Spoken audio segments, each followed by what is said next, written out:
चेतन Bharat learning में आप सभी का स्वागत है। देखिए, आज ही के लेक्चर के साथ हम बैंकिंग क्षेत्र का समापन कर देंगे। आज जो हम लेक्चर करने जा रहे हैं उससे पूरा बैंकिंग क्षेत्र समाप्त हो जाएगा। हम बैंकिंग क्षेत्र के आखिरी उपविषय पे नजर डालेंगे जिसका नाम है बैंकिंग क्षेत्र में सुधार। एक बार अगर मैं आपका ध्यान विषय सूची पे ले जाऊं जो बैंकिंग क्षेत्र के पहले लेक्चर में मैंने आपके साथ साझी की थी, तो अभी तक हम बैंकिंग की अवधारणा से परिचित हो चुके हैं, भारत में बैंकिंग के इतिहास को जान चुके हैं। भारत में विभिन्न प्रकार के जो बैंक हैं, सार्वजनिक बैंक हो गए, निजी बैंक हो गए, भुगतान बैंक हो गए, है ना, लघु वित्तीय बैंक हो गए, बहुत सारे बैंक हैं जिनके नोट्स मैंने आपको उपलब्ध करवाए थे। मुझे आशा है कि वो नोट्स पढ़ के आपको समझ आ गया था। नहीं समझ आया तो पूछ लो एक बार। उसके बाद हमने बैंकिंग से जुड़ी बहुत महत्वपूर्ण अवधारणाएं की थी, जिसमें हमने गैर निष्पादित आस्तियों की बात की थी, एनपीए, हमने पूंजी पर्याप्तता अनुपात के बारे में बात की थी। ये कुछ महत्वपूर्ण चीजें थी जिसका परिचय हम ले चुके हैं। फिर कल के लेक्चर में ही मैंने आपको छाया बैंकिंग प्रणाली से परिचित करवाया था। छाया बैंकिंग प्रणाली, छाया बैंक किन्हें कहते हैं हम? गैर बैंकिंग वित्त कंपनियों को। तो कल हमने पूर्णतः गैर बैंकिंग वित्त कंपनियों को कर लिया। आज हम बात करेंगे बैंकिंग क्षेत्र में सुधार। अब देखिए, बैंकिंग क्षेत्र में बहुत सारे सुधार किए गए हैं सरकार द्वारा, पर ये सुधार करने के पीछे कुछ कारण भी रहे होंगे। बैंकिंग क्षेत्र में कुछ समस्याएं रही होंगी जिनका निवारण करने के लिए सरकार ने इन सुधारों की तरफ अपना ध्यान केंद्रित किया, है ना। तो अभी तक बैंकिंग क्षेत्र में जितने भी सुधार हो चुके हैं सरकार द्वारा, वह समझने से पहले आपको इस बात से परिचित होना है कि 3-4 साल पहले पूरे बैंकिंग क्षेत्र में क्या क्या समस्याएं उत्पन्न हुई थी और बैंकिंग क्षेत्र किन किन समस्याओं से जूझ रहा था। ठीक है, तो आज का जो हमारा लेक्चर होगा वह इसी विषय पे केंद्रित होगा। हम बात करेंगे बैंकिंग क्षेत्र में कितने कितने तरह के सुधार भारत सरकार कर चुकी है। पर सुधार करने से पहले हमें परिचित होना पड़ेगा समस्याओं से, है ना। तो पहले मैं आपको बताता हूं कि आज से 3-4 साल पहले, आज के वर्तमान समय की मैं बात करूं तो इनमें से कई समस्याओं का निवारण हमें मिल चुका है। ठीक है, पर आज से 3-4 साल पहले जब सुधार की प्रक्रिया की शुरुआत हुई थी, वैसे तो उससे पहले ही हो गई थी, पर आज से 3-4 साल पहले भारत का बैंकिंग क्षेत्र इन सभी समस्याओं से जूझ रहा था। ठीक है, तो ये कौन सी समस्या थी? अब देखो, एक एक करके मैं आपको समस्याओं के नाम बता दूंगा, उसके बाद पूरी एक एक समस्या को हम गहराई में उतर के देखेंगे। तो 3-4-5 साल पहले भारत का बैंकिंग क्षेत्र गुजर रहा था बैंकों के बिगड़ते आस्ति गुणवत्ता से। अब आस्ति गुणवत्ता का मतलब क्या होगा? यदि बैंकों की आस्ति गुणवत्ता बिगड़ रही है, यानी कि एनपीए की मात्रा बढ़ रही है, जो भी बैंक ऋण प्रदान करता है वह बैंक की आस्तियां ही हैं, और यदि उस ऋण की चुकौती नहीं हो रही है समय पे, निर्धारित समय पे, और 90 दिन का अंतराल आ जाता है, तो वह जो ऋण है उसे हम कहते हैं गैर निष्पादित आस्ति, एनपीए। और बैंक के पास जितने ज्यादा एनपीए होंगे उतना ही ज्यादा बैंक को नुकसान हो रहा है। तो बैंक की सबसे बड़ी समस्या थी आस्ति गुणवत्ता। ज्यादातर बैंक के जो ऋण थे वह एनपीए होते जा रहे थे। फिर उसके बाद प्रतिरूप तुलन पत्र सिंड्रोम। अब यह क्या होता है ये मैं आपको बताऊंगा। प्रतिरूप तुलन पत्र सिंड्रोम, प्रतिरूप का मतलब जैसे जुड़वा, ठीक है, और तुलन पत्र तो हम जानते हैं कि प्रत्येक बैंक और जितने भी उद्योग हैं लेखांकन प्रणाली में वह बैलेंस शीट मेंटेन करते हैं। अब ये बैलेंस शीट को ही हम तुलन पत्र कहते हैं। तो बैंकों की बैलेंस शीट बिगड़ रही थी, साथ साथ बड़े बड़े उद्योगों की बैलेंस शीट बिगड़ रही थी, इसे ही हम प्रतिरूप तुलन पत्र सिंड्रोम कहते हैं। तो इसके बारे में भी मैं आपको बताऊंगा। फिर बैंकों के पास पर्याप्त पूंजी नहीं थी, यह भी एक बहुत बड़ी समस्या थी। फिर ये तो हम कर ही चुके हैं, गैर बैंकिंग वित्त कंपनियों में यह बात तो मैं आपको बता चुका था, है ना, आस्ति देयता असंतुलन। जब आपकी देयताएं होती हैं अल्पकालिक और आपकी आस्तियां होती हैं दीर्घकालिक, है ना, तो आस्ति देयता असंतुलन होता है। अब आस्ति देयता असंतुलन से सिर्फ गैर बैंकिंग वित्त कंपनियां ही नहीं जूझ रही थी, आपका पूरा का पूरा बैंकिंग क्षेत्र, खासकर सार्वजनिक बैंकिंग क्षेत्र, इस समस्या से जूझ रहा था। तो इसको भी विस्तार से जानेंगे। फिर खराब ऋण समाधान तंत्र। देखो, एक बार यदि कोई भी आस्ति या ऋण एनपीए हो जाता है तो उस ऋण से जितना भी पैसा बैंक वापस वसूल कर सके उतना उनके लिए बढ़िया। अब भारत देश में उसके लिए एक प्रणाली बनाई हुई है, उसके लिए बहुत सारे अधिनियम बनाए हुए हैं जिसके तहत एनपीए जो होंगे बैंकों के, उनसे बैंक जितना पैसा वसूल सकते हैं उतना वसूल लेंगे। परंतु 2016 से पहले इस तंत्र में, इस समाधान तंत्र में, खराब ऋण समाधान तंत्र में बहुत सारी समस्याएं थी। ठीक है, तो उनसे हम परिचित होंगे और विभिन्न अन्य छोटे छोटे मुद्दे। ठीक है, तो इन समस्याओं पे पहले नजर डालते हैं और फिर हम बात करेंगे कि इन समस्याओं का निवारण प्राप्त करने के लिए बैंकों ने क्या क्या सुधार किए बैंकिंग क्षेत्र में। ठीक है, तो सबसे पहले समस्या नंबर 1, बैंकों की बिगड़ती आस्ति गुणवत्ता। देखो, यह तो हम जानते हैं कि आस्ति गुणवत्ता कैसे मापी जाती है। देखते हैं कि बैंक ने जितने भी ऋण दिए हैं उसमें से कितने प्रतिशत ऋण एनपीए हो चुके हैं। ठीक है, या कितने ऋणों का पुनर्गठन हो चुका है।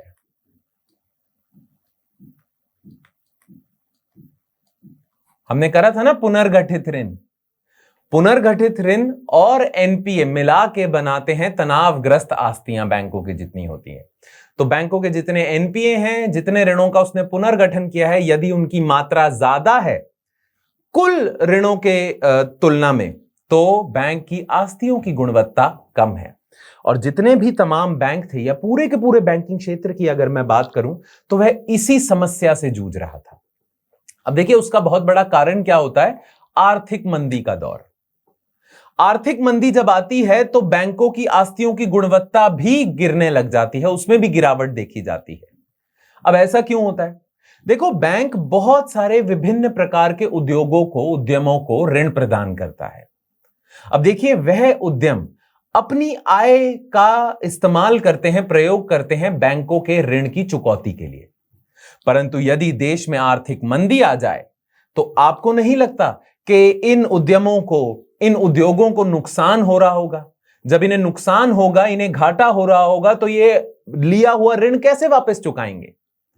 तो इनकी भी हालत खराब होने लग जाती है, क्योंकि भारत में आर्थिक मंदी का दौर है और क्योंकि ये अपने ऋण की चुकौती नहीं समय पे कर पा रहे तो ये एनपीए हो जाते हैं, एनपीए घोषित हो जाते हैं। और उसके बाद बैंकों को भी नुकसान होने लग जाता है क्योंकि उनके भी एनपीए बढ़ने लग जाते हैं, है ना? तो बैंकों की आस्ति गुणवत्ता इसलिए बिगड़ रही थी, कारण नंबर 1 था कि आर्थिक मंदी थी। आर्थिक मंदी के कारण बड़े कॉरपोरेट घरानों की आय उनके कर चुकाने के लिए पर्याप्त नहीं थी। ठीक है, तो यह तो कारण नंबर 1 था। अच्छा, अब इस चीज को समझने के लिए आपको एक और अवधारणा से परिचित होना पड़ेगा। उस अवधारणा का नाम है ब्याज व्याप्ति अनुपात। अब ब्याज व्याप्ति अनुपात क्या होता है? इसे अंग्रेजी में हम इंटरेस्ट कवरेज रेशियो भी कहते हैं। Interest coverage ratio. अब ब्याज व्याप्ति अनुपात क्या है और इसकी गिरावट से बैंकों के एनपीए बढ़ने लग गए थे। ब्याज व्याप्ति अनुपात की समस्या विभिन्न प्रकार के उद्यम और उद्योग सह रहे थे, जिससे वे अपने ऋण की चुकौती नहीं कर पा रहे थे, जिससे बैंकों के एनपीए बढ़ते जा रहे थे, जिससे उनकी आस्तियों की गुणवत्ता गिरती जा रही थी। अब ब्याज व्याप्ति अनुपात क्या होता है? यहां नीचे देखिए ब्याज व्याप्ति अनुपात क्या होगा। मान लीजिए मेरी एक कंपनी है, ठीक है, और प्रति माह मैं उस कंपनी से 100 रुपए कमाता हूं। मान लीजिए ऐसा है, ठीक है। अच्छा, उस कंपनी का संचालन करने के लिए मैंने कभी किसी जमाने में किसी बैंक से ऋण लिया हुआ था। अब जब मैंने बैंक से ऋण लिया तो उसने मुझे कहा कि देख, तूने ऋण ले लिया, अब इस ऋण को तुझे प्रति माह चुकाना है। अच्छा, प्रति माह तेरी हम इंस्टॉलमेंट बनाते हैं 75 रुपए की, ठीक है। तो प्रति माह आपने 75 रुपए हमें देने हैं। बिल्कुल ठीक है, 100 रुपए मैं कमा रहा हूं, उसमें से 75 रुपए बैंक को दे दूंगा, 25 रुपए घर ले जाऊंगा, है ना। अब देखिए ब्याज व्याप्ति अनुपात क्या होता है। मेरी कंपनी को कुल कितनी आय आ रही है, कुल कितना पैसा मैं कमा रहा हूं कर और ब्याज देने से पहले। देखो, जब भी मैं आय कमाता हूं तो जो भी सरकार ने कर वसूलना होता है वो दे देता हूं। जो भी मैंने बैंक से ऋण लिया हुआ है उस पर ब्याज दे देता हूं, उसके बाद जो बची हुई आय होती है वो घर लेके जाता हूं, है ना, ऐसा होता है।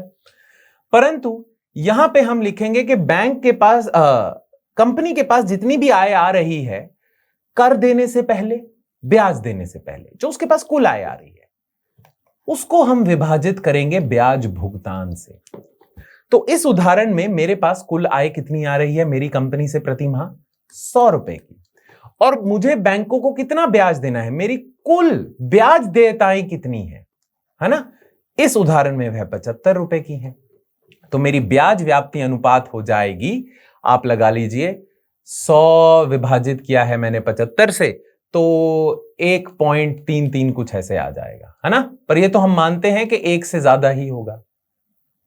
अच्छा, क्या मैं ये कह सकता हूं कि किसी कंपनी का जब ब्याज व्याप्ति अनुपात 1 से अधिक होगा वह ऋण देने के लिए सक्षम है, ऋण की चुकौती के लिए सक्षम है।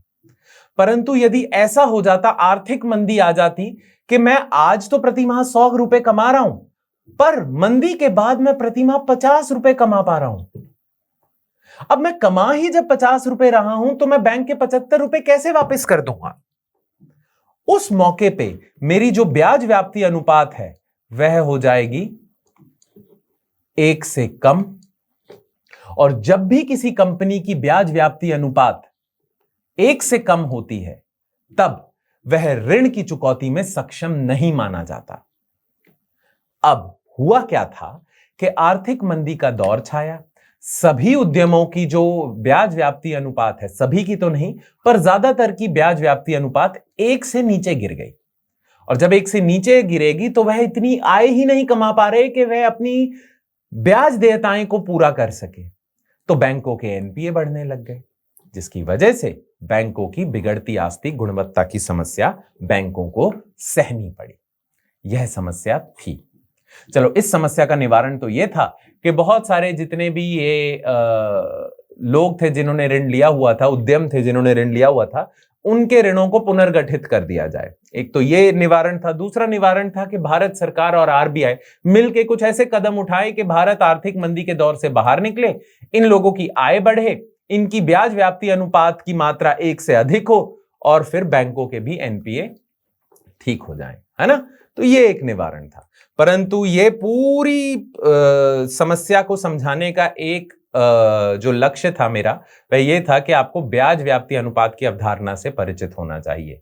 इससे संबंधित प्रश्न भी पूछा गया है 2 साल पहले यूपीएससी के प्रारंभिक परीक्षा में, तो इसीलिए ये महत्वपूर्ण अवधारणा है, इसका ध्यान रखिएगा, ठीक है। अच्छा, मैंने आपको कारण नंबर 1 तो बता दिया, ठीक है। कारण नंबर 1 था कि मंदी आ जाएगी तो ब्याज व्याप्ति अनुपात कम हो जाएगा, तो ये समस्या होती है। कभी कभार कुछ ऐसे लोग भी होते हैं जिनके पास पर्याप्त पूंजी तो होती है, ऐसे उद्यम होते हैं जिनके पास पर्याप्त पूंजी तो है पर वह किसी कारणवश दे नहीं रहे बैंक को, वह उस पैसे को चुरा के कहीं और जा रहे हैं, भाग रहे हैं। जैसे Vijay Mallya, State Bank of India का 9,000 करोड़ रुपए तो ले लिया और अच्छा खासा पैसा है, पर एसबीआई का पैसा वापस नहीं लौटा रहा, पैसा लेके बाहर भाग गया, है ना। इसे हम कहते हैं लोगों की इरादतन चूक। इरादतन चूक का मतलब है कि पैसा तो था, जानबूझ के वह बैंक को वापस नहीं किया, है ना।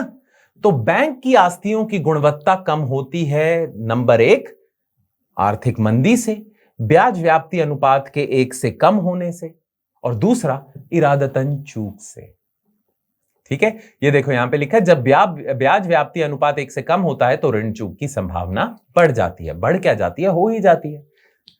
एसेट स्ट्रेस, जिसे मैं कहूंगा आस्ती चुनाव,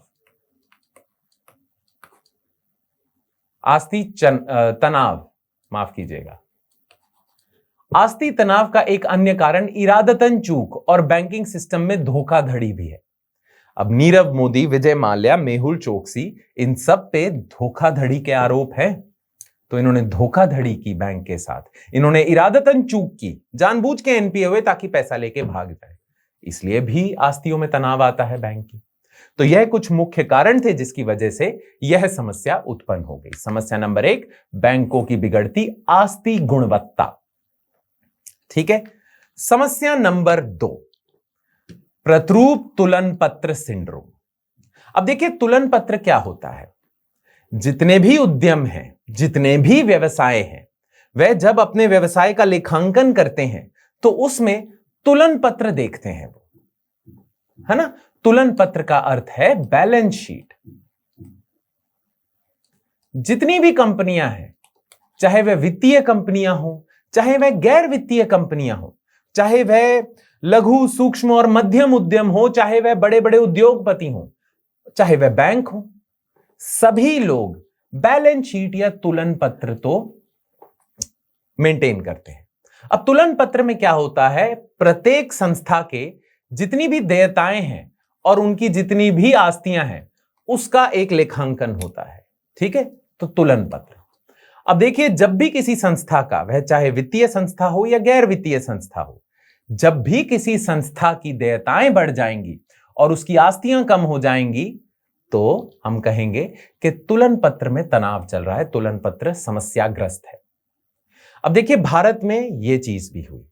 देखिए जब मंदी का दौर आया भारत में, तब जितने भी उद्यम हैं, सूक्ष्म उद्यम, लघु उद्यम, मध्यम उद्यम, बड़े बड़े उद्यम, बड़े बड़े उद्योगपति, सभी को मंदी की मार झेलनी पड़ी। और जब मंदी की मार झेलते हैं जितने भी ये उद्यम होते हैं या उद्योगपति होते हैं, तो इनके तुलन पत्र समस्याग्रस्त हो जाते हैं। इनको ज्यादा पैसा तो मिल नहीं रहा है, ये ज्यादा सामान तो बेच नहीं पा रहे हैं क्योंकि मंदी का दौर चल रहा है, परंतु इन्होंने ऋण बहुत लिया हुआ है बैंकों से, इसीलिए इनकी देयताएं तो बढ़ती जा रही हैं, पर इनकी पैसे से कमाई नहीं हो पा रही है, आस्तियां इनकी गिरती जा रही हैं, जिसके कारण ये जितने भी उद्यम हैं सभी के तुलन पत्र तनावग्रस्त होने लग जाते हैं। अब उद्यमों के तुलन पत्र जब तनावग्रस्त होने लग जाते हैं तो क्या इनका सामर्थ्य होता है बैंकों की ऋण चुकौती करने में? क्या ये सक्षम होते हैं बैंकों के ऋण चुकाने में? जब खुद की ही हालत खराब है तो बैंकों का ऋण कैसे चुकाओगे, है ना। तो हुआ क्या, मंदी के आने की वजह से बड़े बड़े उद्यमों, छोटे छोटे उद्यमों, दोनों में ही तुलन पत्र समस्याग्रस्त हो गया, जिसके कारण इनका सामर्थ्य, ऋण चुकौती का सामर्थ्य कम हो गया। इन्होंने बैंकों का ऋण चुकाना बंद कर दिया, कम कर दिया, जिसके कारण बैंकों के तुलन पत्र भी समस्याग्रस्त हो गए। बैंकों में भी एनपीए की मात्रा बढ़ने लग गई, ठीक है। तो उद्यमों के तुलन पत्र भी समस्याग्रस्त हैं, बैंकों के तुलन पत्र भी समस्याग्रस्त हैं। दोनों के जब तुलन पत्र समस्याग्रस्त होंगे तो इसे हम कहते हैं जुड़वा या प्रतिरूप तुलन पत्र सिंड्रोम, और यह भी भारत में देखा गया था। इसका कारण आर्थिक मंदी ही होता है, परंतु आर्थिक मंदी जितनी ज्यादा गहरी होगी उतना ही ज्यादा प्रतिरूप तुलन पत्र सिंड्रोम उत्पन्न होने की संभावना रहती है, और यह भी भारत में देखा गया था, ठीक है। यह एक ऐसी स्थिति है जिसके तहत बैंकों और कॉरपोरेट घरानों दोनों के तुलन पत्र तनाव से गुजर रहे होते हैं। कॉरपोरेट घराने अति उत्तोलित होते हैं। अब यह शब्द आपके लिए महत्वपूर्ण है, अति उत्तोलित। अति उत्तोलित, या आपको याद होगा बैंकिंग क्षेत्र के दूसरे ही लेक्चर में मैंने आपको बताया था उत्तोलन अनुपात। उत्तोलन का अर्थ होता है लेवरेज, ठीक है। अति उत्तोलित हैं जितने भी बड़ी बड़ी कंपनियां हैं। अति उत्तोलित का मतलब क्या है कि इनके पास संपत्ति तो कम है, पर उस संपत्ति की तुलना में ऋण बहुत ज्यादा है। देखिए सामान्य रूप से अगर हम देखें तो जितनी आपकी संपत्ति होती है ना, उससे कम ही आप ऋण लेते हो, और बैंक भी आपको तभी ऋण देते हैं। यदि आपकी कुल संपत्ति ही 10 लाख रुपए की है तो कोई बैंक आपको 50 लाख रुपए का ऋण देगा? कभी नहीं देगा, है ना। बैंक ये देखेगा कि ये ऋण चुका भी सकता है।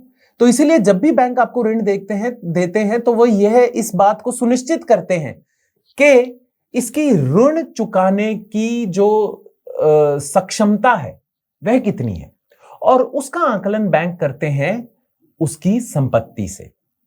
तो हमेशा ऐसा होगा कि जितनी आपकी कुल संपत्ति होगी, बैंक आपको अधिक से अधिक 10% आपकी संपत्ति तक का ऋण प्रदान कर देंगे। ऐसा ही होता है, ठीक है। तो जितनी आपकी संपत्ति होगी उसके कुछ प्रतिशत का ही ऋण आपको प्रदान कर सकते हैं। बनती है बात? ऐसा ही होगा, और ये बड़ी साधारण सी बात है, सामान्य सी बात है, हर कोई इंसान इस बात को समझेगा। क्योंकि बैंकों को यह भी तो सुनिश्चित करना है कि ये इंसान भविष्य में एनपीए ना हो जाए, तो आपकी संपत्ति का आंकलन करके आपको ऋण प्रदान करते हैं। पर भारत देश में बहुत सारे कॉरपोरेट घरानों की यह हालत थी कि वह अति उत्तोलित थे। इसका अर्थ क्या है कि उनकी कुल संपत्ति की तुलना में उनकी ऋण की मात्रा ज्यादा थी। उनके साथ वही हुआ था कि उनकी कुल संपत्ति है 20 लाख की और 20 लाख का ही ऋण लिया हुआ है उन्होंने। ठीक है, तो वो पहले से ही अति उत्तोलित थे। फिर भी यदि मंदी ना आती तो इस अति उत्तोलन की समस्या का भी निवारण कर लेते। जब मंदी नहीं है, बाजार में हरियाली है, तो बैंक पैसा कमाएंगे, अपना ऋण चुका देंगे। पर पहले से ही अति उत्तोलित थे, उसके ऊपर से मंदी आ गई, सबकी ब्याज पर्याप्तता या ब्याज व्याप्त अनुपात कम हो गया 1 से, और नुकसान हो गया। बैंकों के एनपीए भी बढ़े और इनका तुलन पत्र भी खराब चल रहा था। इनका तुलन पत्र इसलिए खराब चल रहा था, ये पहले से ही अति उत्तोलित थे और उसके बाद मंदी ने सारा काम तमाम कर दिया। ठीक है, तो कॉर्पोरेट घराने अति उत्तोलित, उनकी संपत्ति के अनुपात के रूप से बहुत अधिक ऋण स्तर थे, जिससे उनकी बैलेंस शीट यानी कि तुलन पत्र की सेहत पर असर पड़ा। अब उनके तुलन पत्र पे की सेहत पे असर पड़ेगा, स्वास्थ्य पे असर पड़ेगा, तो बैंकों के तुलन पत्र पे भी असर पड़ेगा और दोनों के तुलन पत्र बिगड़ जाएंगे। अब यह किसी देश के लिए बहुत ही बड़ा संकट होता है जब बैंकों की हालत भी खराब हो, उद्यमों की हालत भी खराब हो। क्यों होता है? इस प्रकार बढ़ती गैर निष्पादित आस्तियों के कारण बैंकों के तुलन पत्र समस्याग्रस्त हो गए। अब यह खतरनाक क्यों है? क्यों कहते हैं कि प्रतिरूप आपका जो तुलन पत्र सिंड्रोम होता है यह खतरनाक होता है किसी भी देश की अर्थव्यवस्था के लिए? देखो, यदि आपकी अर्थव्यवस्था को आप बढ़ाना चाहते हो ना, उसमें वृद्धि करवाना चाहते हो, तो आपको ऋण उत्पत्ति करते रहनी पड़ती है। ठीक है, ऋण उत्पत्ति, क्रेडिट क्रिएशन, क्योंकि देखिए ऋण के कारण ही नई नई चीजें बनेंगी, नया नया निवेश होगा, आपकी आर्थिक वृद्धि होती जाएगी। परंतु जब बैंकों का तुलन पत्र समस्याग्रस्त होता है और तमाम जितने भी उद्यम हैं सबके तुलन पत्र समस्याग्रस्त होगा, तो बैंक जोखिम उठाने से डरेंगे। तो बैंक किसी भी ऐरे गहरे नत्थु गहरे को ऋण प्रदान नहीं करेंगे, डरेंगे, 100 बार सोचेंगे। इससे आपके देश में जो ऋण उत्पन्न करने की जो प्रणाली है, ऋण उत्पत्ति गिर जाती है। और जब भी किसी देश में ऋण उत्पत्ति गिरेगी, तब वह देश की आर्थिक वृद्धि में गिरावट आएगी, अर्थव्यवस्था में गिरावट आएगी। यह न केवल बैंकिंग प्रणाली के लिए बल्कि पूरी अर्थव्यवस्था के लिए एक चुनौती है, क्योंकि यह समस्या ऋण निर्माण में बाधा डालती है। और इसीलिए बैंकिंग क्षेत्र ही समस्याग्रस्त नहीं था, पूरी अर्थव्यवस्था में समस्या आ गई थी। इस वजह से प्रतिरूप तुलन पत्र सिंड्रोम। ठीक है, अच्छा, तीसरी समस्या आप समझ ही गए हैं, बैंकों के पास पर्याप्त पूंजी का अभाव था। तो 4-1 साल पहले बैंकों के पास पर्याप्त पूंजी नहीं थी, बैंकों के पर्याप्त पूंजी पर्याप्तता अनुपात में गिरावट देखी गई थी। अब आप ये सोचेंगे कि बैंकों के लिए पूंजी पर्याप्तता क्यों होनी चाहिए? बैंकों के पास जो शेष पूंजी होती है वह क्यों महत्वपूर्ण है ना? क्यों आरबीआई बार बार कहता है कि पूंजी पर्याप्तता का स्तर आप अपना बढ़ाइए? पूंजी क्यों महत्वपूर्ण है? तो ध्यान से ये 3 कारणों पे जोर डालिएगा। बैंकों को निम्नलिखित कारणों से पर्याप्त पूंजी की आवश्यकता होती है। अब देखो बहुत सारे बैंक आस्ति गुणवत्ता की समस्या से जूझ रहे थे। अब हम जानते हैं पूंजी पर्याप्तता क्या करती है। पूंजी पर्याप्तता अनुपात किस लिए दिया जाता है? इसलिए दिया जाता है कि यदि बैंक के द्वारा दिए गए ऋण खराब हो जाए तो बैंक अपने नुकसान की भरपाई इस शेष पूंजी से कर सकता है। तो एक तो औचित्य शेष पूंजी का क्या है कि जो भी आस्ति गुणवत्ता की गिरावट से बैंकों को नुकसान हो रहा है उसकी भरपाई हो सके। तो पहला कारण तो यह है। दूसरा कारण क्या है? किसी बैंक की खराब सेहत उसे जोखिम से दूर रखती है, जो अंततः अर्थव्यवस्था में क्रेडिट निर्माण के निम्न स्तर की ओर ले जाती है। मैंने अभी थोड़ी देर पहले बताया कि पूरी की पूरी आपकी अर्थव्यवस्था टिकी हुई है ज्यादा से ज्यादा ऋण निर्माण में। जितनी ज्यादा ऋण की उत्पत्ति होगी उतनी अर्थव्यवस्था आपकी तेजी से वृद्धि करेगी। परंतु जब बैंकों के पास पर्याप्त पूंजी होती नहीं और उनकी जो आस्ती गुणवत्ता है वो गिरती जाती है, तो बैंक जोखिम उठाने से डरते हैं। और जब बैंक जोखिम उठाने से डरेंगे तो वह किसी को भी ऋण प्रदान नहीं कर देंगे। इसीलिए पूरे देश में जो कुल ऋण का निर्माण हो रहा है या उत्पत्ति हो रही है उसमें गिरावट देखी जाती है, जिसकी वजह से आपकी अर्थव्यवस्था में गिरावट देखी जाती है। इसीलिए पूंजी पर्याप्तता आवश्यक है। पूंजी पर्याप्तता ना सिर्फ यह सुनिश्चित करता है कि बैंक अपने नुकसानों की भरपाई कर सके, परंतु यह भी सुनिश्चित करता है कि नुकसानों की भरपाई के साथ साथ बैंक जोखिम भी उठा सके, जिससे ऋण निर्माण प्रणाली सुचारू रूप से चलती रहे।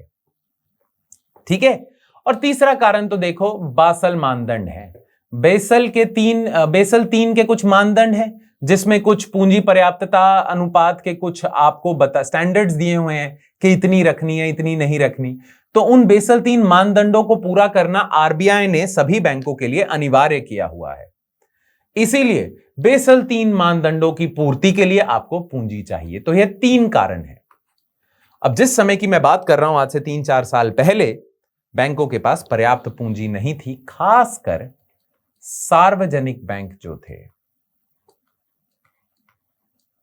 जो सार्वजनिक क्षेत्र के बैंक थे, यानी कि सरकारी नियंत्रण में जितने भी बैंक हैं, उनके पूंजी पर्याप्तता तो बहुत कम थी।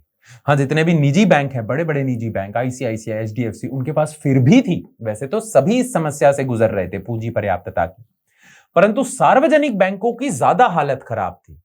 उसका कारण है कि सार्वजनिक क्षेत्र के जितने भी बैंक थे, उनकी जो आस्तियों की गुणवत्ता थी वो कुछ ज्यादा ही खराब थी। निजी बैंकों ने तो फिर भी अपने आप को संभाला हुआ था। हाँ, उनकी भी आस्ति की गुणवत्ता गिर रही थी, पर सार्वजनिक क्षेत्र के बैंकों की आस्ति गुणवत्ता तो कुछ ज्यादा ही तेजी से गिर रही थी। कहते हैं ना कि सरकार यदि किसी क्षेत्र में जाए तो काम खराब ही करती है, खासकर व्यवसाय के क्षेत्र में जाए तो जो वित्तीय क्षेत्र है उसमें भी जहां जहां सरकारी नियंत्रण होता है चीजें खराब होती हैं। तो सार्वजनिक जो बैंक हैं, जो राष्ट्रीयकरण दौर के दौरान सार्वजनिक क्षेत्र में आए थे, उनकी हालत ज्यादा खराब थी और उनकी पूंजी पर्याप्तता भी कम थी। खैर, देश को नुकसान हो रहा था क्योंकि ऋण निर्माण नहीं हो पा रहा था। ठीक है, चलिए अगली है चीज हमारी आस्ति देयता संतुलन। यह भी बैंकिंग क्षेत्र की समस्या थी।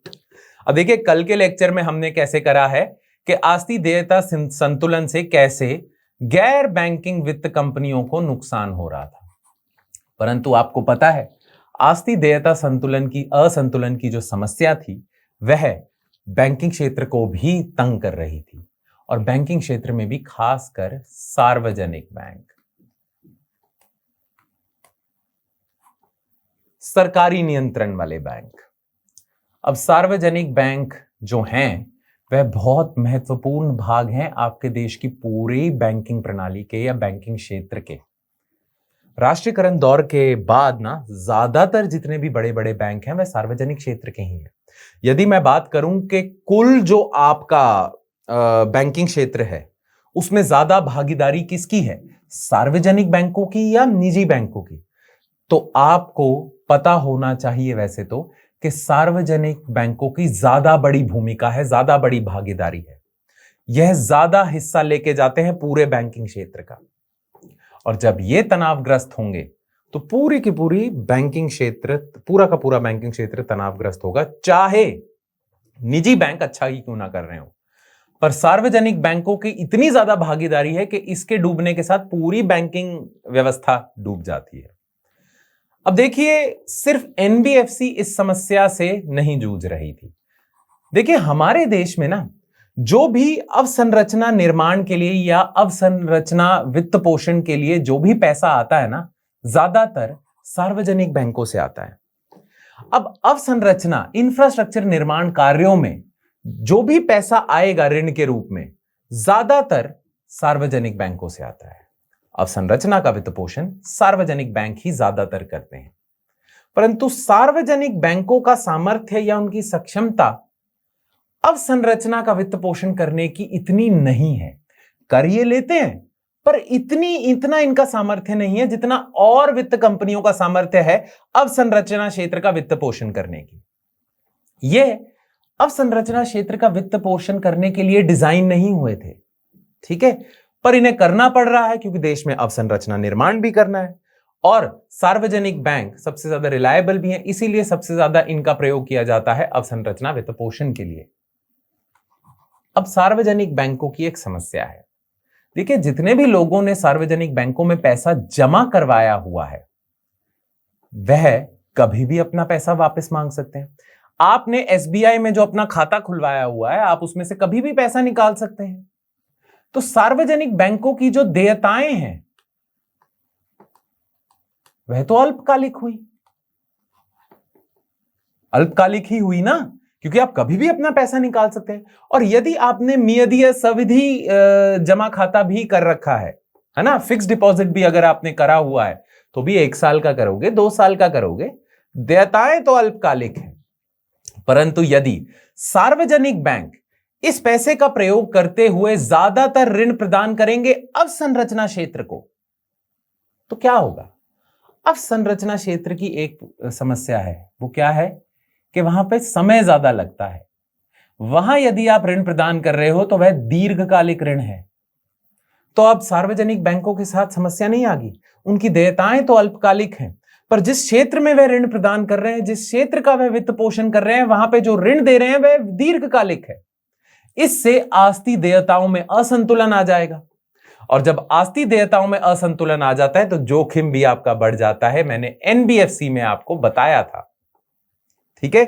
इसीलिए बहुत सारी समितियों ने सुझाव दिए कि सार्वजनिक बैंकों का आप प्रयोग ना करें अवसंरचना वित्त पोषण के लिए। और बहुत सारी वित्त कंपनियां हैं, एनबीएफसी क्षेत्र में बहुत सारी वित्त कंपनियां हैं जो सिर्फ बनी ही इसलिए हैं कि वो अवसंरचना क्षेत्र का वित्त पोषण कर सकें। उनका निर्माण ही इसी उद्देश्य के लिए हुआ था, तो इसीलिए उन्हीं का प्रयोग करिए। सार्वजनिक बैंकों का अवसंरचना वित्त पोषण के लिए ना प्रयोग करें। और जगह ये ऋण दें और अन्य जगहों पे ऋण दे, पर अवसंरचना क्षेत्र में ना ऋण दे, क्योंकि वहां पे आस्ती देयता असंतुलन बढ़ जाता है। पर अभी तक तो दे रहे थे सार्वजनिक बैंक। अब हुआ क्या था उस जमाने में, 2017-18 की मैं बात बता रहा हूं आपको।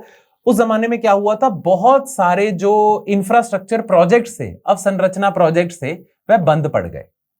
तो जिन्होंने उन अवसंरचना निर्माण कार्यों के लिए ऋण लिया हुआ था वह ऋण चुका नहीं पा रहे थे, क्योंकि उनका प्रोजेक्ट बंद हो गया।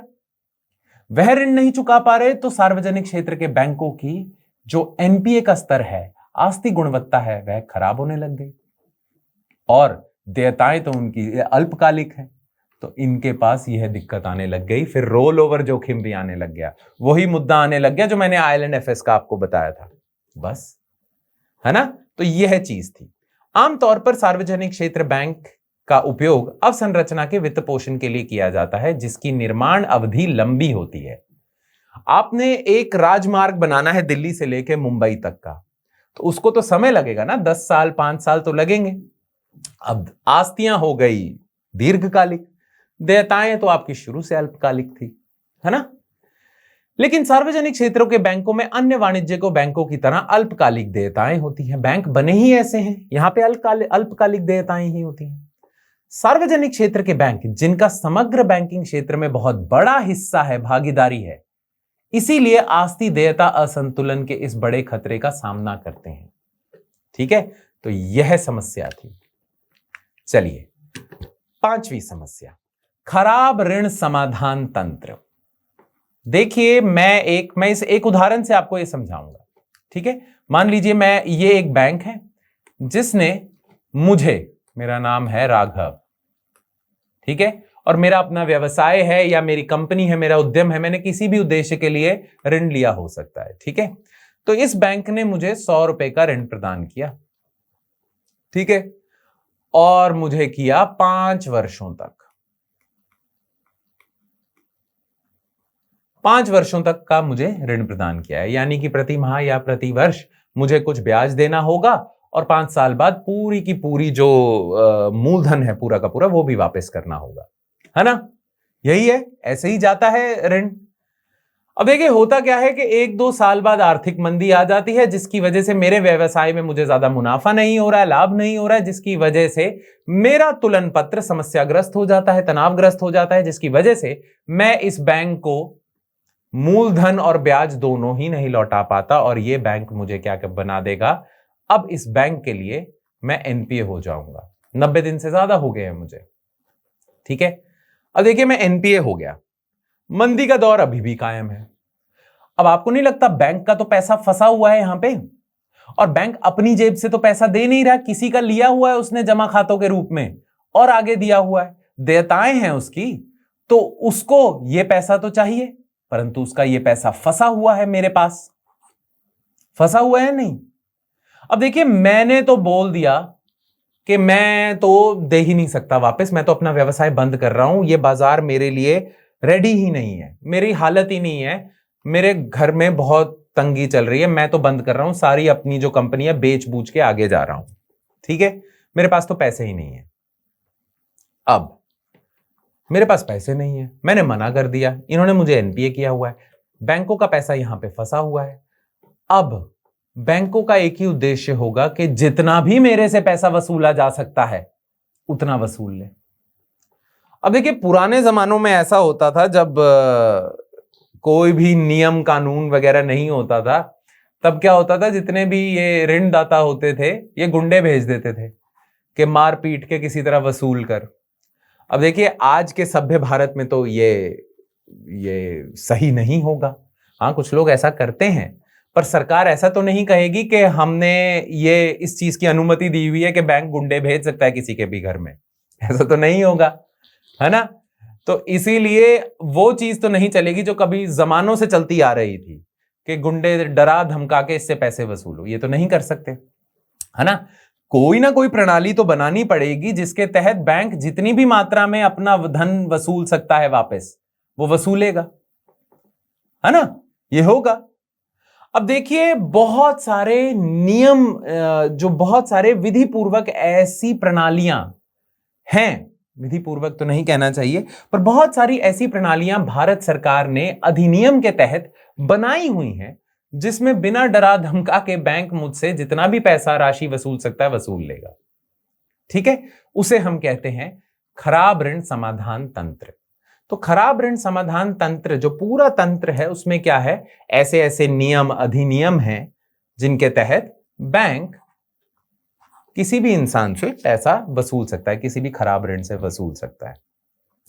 परंतु 2016 से पहले भारत देश में जो ये तंत्र था यह अच्छे से चल नहीं रहा था, अच्छे से चल नहीं रहा था। बहुत सारे अधिनियम थे, इतने सारे अधिनियम थे कि जो वकील हैं, जो जज हैं, वो खुद कंफ्यूज बैठे हुए थे कि किसको माने किसको ना माने। इतनी ज्यादा कंफ्यूजन थी, इतना ज्यादा समय लग रहा था बैंकों को अपना ऋण वसूलने में, और फिर भी पूरा ऋण नहीं वसूल पा रहे थे। तो ये पूरा का पूरा जो तंत्र है इसकी हालत खराब थी 2016 से पहले, ठीक है। इसी वजह से बैंकों का ज्यादातर पैसा खराब ऋणों में फंसा हुआ था, बैंकों को नुकसान हो रहा था, और यह समस्या थी। समस्या का कारण था कि भारत में खराब ऋण समाधान तंत्र सुचारू रूप से नहीं चल रहा है। भारत देश में जो भी इस तंत्र के तहत अधिनियम है वह अच्छे नहीं है, ठीक है। अब इसकी वजह से समस्या क्या आ रही थी, एक तो बैंक को मुझसे पैसा वसूलने में समय बहुत लग रहा था, और दूसरा जो राशि भी मैं वसूल रहा था वह भी व्यापक नहीं थी, या व्याप्त नहीं थी, पर्याप्त नहीं थी। तो 100 रुपए मैंने दिए हुए, मैं बस वसूल पा रहा हूं 10-20 रुपए, मुझे तो 80 रुपए का नुकसान हो गया, और समय भी बहुत लग गया, 5-6 साल लग गए वसूलते वसूलते, बैंकों को तो बहुत नुकसान होगा। तो ये तंत्र में खराबी है ना। तो खराब ऋण की वसूली बैंकों के लिए हमेशा एक समस्या रही है। भारत में विभिन्न अधिनियम खराब ऋण समाधान के लिए एक कुशल ढांचा प्रदान करने में अपर्याप्त थे, ठीक है। खैर इस चीज में सुधार लाने के लिए बैंक लेके आए, बैंक नहीं, भारत सरकार संसद के द्वारा संसद ने एक कानून पास किया, ठीक है। तो उस कानून का नाम है दिवाला और शोधन अक्षमता code, insolvency and bankruptcy code.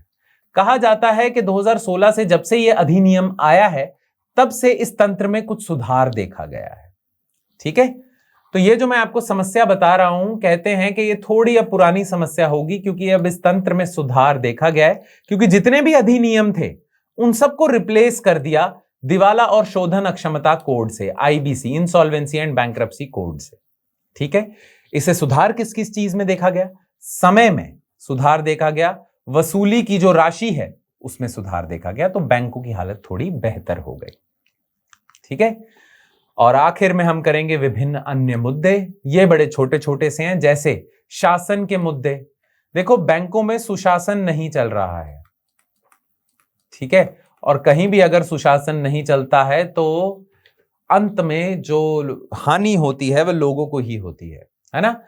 तो जो शासन संबंधित जो मुद्दे हैं बैंक में, खासकर सार्वजनिक क्षेत्र के बैंक में, वो एक मुद्दा है। खासकर जो सार्वजनिक क्षेत्र के बैंक हैं वहां पे मंत्रियों, अफसरों का बहुत ज्यादा हस्तक्षेप है। ठीक है, तो राजनीतिक हस्तक्षेप बहुत है। अच्छा, आज के युग में सब कुछ ही ऑनलाइन हो गया है, पर ऑनलाइन में साइबर खतरे अभी भी हैं। कोई हैक कर लेगा, कोई कंप्यूटर पे बैठा कोई हैकिंग वगैरह होती है, तो साइबर खतरे हैं। और हमारे जितने भी बैंक हैं वह नई तकनीकों को अपनाने में थोड़ा धीरे हैं। नई तकनीक को अपनाने की गति काफी धीमी है। अब ये जो नई तकनीकें हैं, टेक्नोलॉजी है, प्रौद्योगिकी के क्षेत्र में जो भी इनोवेशन हो रही है उसको बैंकों को भी अपनाना चाहिए। इससे बैंकों की दक्षता और बेहतर होगी, है ना? बैंक थोड़ा धीरे है। तो ये कुछ अन्य समस्याएं हैं, पर जो महत्वपूर्ण समस्या थी पिछली 5, वह आपके लिए जाननी बहुत ज्यादा महत्वपूर्ण है, क्योंकि उन समस्याओं में कुछ कुछ अवधारणाएं भी हमने करी हैं जिनसे संबंधित प्रश्न पूछे गए हैं पिछले वर्षों में। ठीक है, जैसे कि इंटरेस्ट कवरेज रेशियो हमने किया था, है ना? तो इसीलिए ठीक है जी। चलो, अब देखो, ये मुद्दे थे, ये समस्याएं थी। इनके समाधान के लिए भारत सरकार ने बहुत सारी समितियों का गठन किया, बहुत सारी, जिनमें से 2 समितियां हमारे लिए महत्वपूर्ण हैं क्योंकि उनके सुझावों पे कुछ किया गया। ठीक है, बैंकिंग क्षेत्र में सुधारों पर कुछ महत्वपूर्ण समितियां। अब सबसे पहली समिति है पीजे नायक समिति, जिसका गठन 2014 में हुआ था। अब इसको पीजे नायक समिति इसलिए कहते हैं क्योंकि इसके अध्यक्ष पीजे नायक जी थे। ठीक है, परंतु यदि मैं वैधानिक रूप से कहूं कि वैधानिक इसका नाम क्या था, है ना, ऑफिशियल नेम इसका क्या था, तो भारत में बैंकों के बोर्डों के शासन की समीक्षा करने वाली समिति था, ये इसका वैधानिक नाम था। ठीक है, और वैसे लोकप्रिय नाम था पीजे नायक समिति। ठीक है, अब इस समिति ने क्या सुझाव दिए? इन्होंने कहा कि बहुत सारे भारत देश में अधिनियम है जिनमें संशोधन करने की जरूरत है, जैसे कि बैंक राष्ट्रीयकरण अधिनियम था, एसबीआई अधिनियम था। अच्छा, आपको याद होगा, एक तो एसबीआई होता है, एक पहले जमाने में होता था state Bank of Patiala, state Bank of Bikaner, है ना? इन्हें हम एसबीआई सहायक बैंक कहते थे। तो पीजे नायक जी ने कहा कि जो बैंक राष्ट्रीयकरण अधिनियम है, एसबीआई अधिनियम है, एसबीआई सहायक अधिनियम है, इन सब में संशोधन कीजिए, क्योंकि इनमें अनिवार्य किया हुआ है सरकारों के लिए कि ये जितने भी सार्वजनिक क्षेत्र के बैंक हैं उनमें जो सरकारों की जो स्वामित्व है वह 51% से ज्यादा होना चाहिए। मैंने आपको शेयर बताया था ना, तो मान लीजिए मेरी कंपनी है, उसका 60% तक का स्वामित्व मेरे पास है, 40% तक का किसी और के पास है, यानी कि ज्यादातर स्वामित्व मेरे पास है, तो मैं कंट्रोल करूंगा, नियंत्रित करूंगा। अब जितने भी सार्वजनिक क्षेत्र के बैंक हैं उसमें इन अधिनियमों के तहत बोला गया था कि भारतीय सरकार का स्वामित्व सभी बैंकों में 51% से ज्यादा होने चाहिए। पीजे नायक समिति ने इसका खंडन किया। पीजे नायक समिति ने कहा कि यह गलत है, भारत सरकार अपने हिसाब से देखे 51% से कम भी कर सकती है अपना स्वामित्व। ठीक है, परंतु उसके लिए इन अधिनियमों में संशोधन करना पड़ेगा। और ये सारी चीजें पीजे नायक जी इसलिए बोल रहे थे कि जब सरकार बहुत ज्यादा होती है ना, सरकार का स्वामित्व ज्यादा होता है, तो सरकारी हस्तक्षेप ज्यादा होता है, जिससे सुशासन नहीं हो रहा है बैंकों में। ठीक है, उपरोक्त कृत्यों को निरस्त किए जाने के बाद सरकार को एक होल्डिंग कंपनी या एक प्रमुख निवेश कंपनी के रूप में एक बैंक निवेश कंपनी की स्थापना करनी चाहिए। और जितने भी सार्वजनिक क्षेत्र के बैंक हैं उन्हें ये बैंक निवेश कंपनी, जिसे बैंक इन्वेस्टमेंट कंपनी कहा था पीजे नायक जी ने, उन्हें ये बीआईसी चलाएगी। और बीआईसी जो होगी, अब सरकार प्रत्यक्ष रूप से सार्वजनिक बैंकों को नहीं चलाएगी, सरकार अप्रत्यक्ष रूप से चला सकती है। सरकार पहले बीआईसी का गठन करेगी और बीआईसी को यह सारी जिम्मेदारी दे देगी कि सारे बैंकों को आप चलाएं। तो थोड़ी सी दूर हो जाएगी सरकार, सरकारी हस्तक्षेप भी कम हो जाएगा। ठीक है। अच्छा, पीजे नायक जी ने कहा जब तक बीआईसी का गठन आप नहीं करते तब तक एक संस्था बनाइए जिसका नाम है bank board bureau. Bank board bureau, जब तक बीआईसी का गठन नहीं होता तो ये बैंक बोर्ड ब्यूरो जितनी भी उच्च स्तर की नियुक्तियां हैं सार्वजनिक क्षेत्र के बैंकों में, वो नियुक्तियां सरकार प्रत्यक्ष रूप से नहीं करेगी, बीबीबी करेगा, बैंक बोर्ड ब्यूरो करेगा। तो जितनी भी उच्च स्तरीय नियुक्तियां हैं, जैसे कि अध्यक्ष कौन होंगे किसी बैंक के, चेयरमैन है ना, मैनेजिंग डायरेक्टर है ना, ये सारे, तो ये लोग कौन कौन होंगे, इन ये बड़ी बड़ी नियुक्तियां, ये बड़े बड़े पद की नियुक्तियां बीबीबी करेगा, ताकि अगेन सुशासन आ सके। ठीक है। तो ये कुछ बातें बोली थी, बस आपको याद रखना है, आपसे ऐसे सवाल पूछा जा सकता है कि बैंक बोर्ड ब्यूरो का सुझाव किस समिति ने दिया था, और आपको 4 विकल्प दे देंगे। तो आपको याद रखना है पीजे नायक समिति, या भारत में बैंकों के बोर्डों के शासन की समीक्षा करने वाली समिति। अच्छा, दूसरी समिति थी नचिकेत मोर, क्योंकि इसके अध्यक्ष नचिकेत मोर जी थे तो इसे नचिकेत मोर समिति भी कहा जाता है। इसका वैधानिक नाम था छोटे व्यवसायों और कम आय वाले परिवारों के लिए व्यापक वित्तीय सेवाओं पर समिति। अच्छा, इस समिति के सुझाव क्या थे? एक तो इसने बोला था कि भुगतान बैंकों की स्थापना करनी चाहिए, कि भारत में कुछ ऐसे विभेदात्मक बैंक होने चाहिए, भारत में कुछ ऐसे विशिष्ट बैंक होने चाहिए जो विशिष्ट सेवाएं ही प्रदान करते हैं। तो उन विशिष्ट बैंकों में एक भुगतान बैंकों का इन्होंने विचार भी दिया। ठीक है। तो भुगतान बैंकों का विचार नचिकेत मोर समिति ने दिया था। ठीक है। बैंक खातों की संख्या की तेजी से विस्तार में आधार प्रमुख चालक होना चाहिए। आधार कार्ड जो होता है, हर किसी का आधार कार्ड होता है, तो नचिकेत मोर ने कहा था कि आधार कार्ड को और ज्यादा अच्छे से आप इसका विनिमय कीजिए। ठीक है। और आधार कार्ड का प्रयोग करते हुए ज्यादा से ज्यादा बैंक खाते खुलने चाहिए, ज्यादा से ज्यादा बैंक शाखाएं खुलनी चाहिए। तो आधार का प्रयोग करते हुए आप बैंक खाते खोलिए। और फिर आधार का प्रयोग करते हुए तो हमने भारत सरकार ने 2014 में ही शुरुआत की थी जन धन योजना की, याद है आपको, जिसमें प्रत्येक व्यक्ति को सुविधा दी जाएगी कि वह 0 बैलेंस अकाउंट खोल सकता है, खाता खोल सकता है ना। तो ये आधार का प्रयोग करते हुए सभी के बैंक खाते खोलने, वह जो सुझाव था वह नचिकेत मोर ने दिया था। परंतु ये तो छोटी मतलब महत्वपूर्ण समितियां हैं, पर इन्होंने इतने बड़े स्तर पे सुधार के सुझाव नहीं दिए थे। ठीक है। अब भारत सरकार ने ना एक पूरी रणनीति बनाई इन समस्याओं का संज्ञान लेते हुए, जितनी भी अभी तक हमने की हैं, एक पूरी रणनीति बनाई। और उस रणनीति के तहत भारत सरकार ने सबके सामने उस रणनीति का विमोचन किया कि कैसे हम बैंकिंग क्षेत्र में सुधार करेंगे। अब जो रणनीति थी भारत सरकार की, उसे हम कहते हैं 4R स्ट्रैटेजी, इंग्लिश वाले R। ठीक है। अब R क्यों कहते हैं मैं अंग्रेजी में बता देता हूं, इसीलिए इसे 4R कहते हैं कि बैंकों के साथ पूरे बैंकिंग क्षेत्र में ये कुछ चीजें करी जाएंगी। पहले तो रिकॉग्निशन, रिकॉग्निशन पहला R होगा। रिकॉग्निशन का अर्थ है मान्यता। रिकॉग्निशन का अर्थ है कि बैंकिंग क्षेत्र में जितनी भी समस्याएं हैं पहले उन्हें जानो तो सही। समस्या का निवारण तो तभी होगा जब समस्या की गहराई में उतर के आप उसका आकलन करोगे। तो रिकॉग्निशन, मान्यता। ठीक है।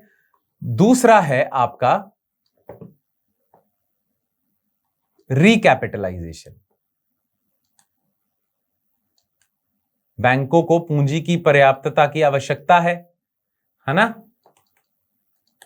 तो पुनर्पूंजीकरण। ठीक है।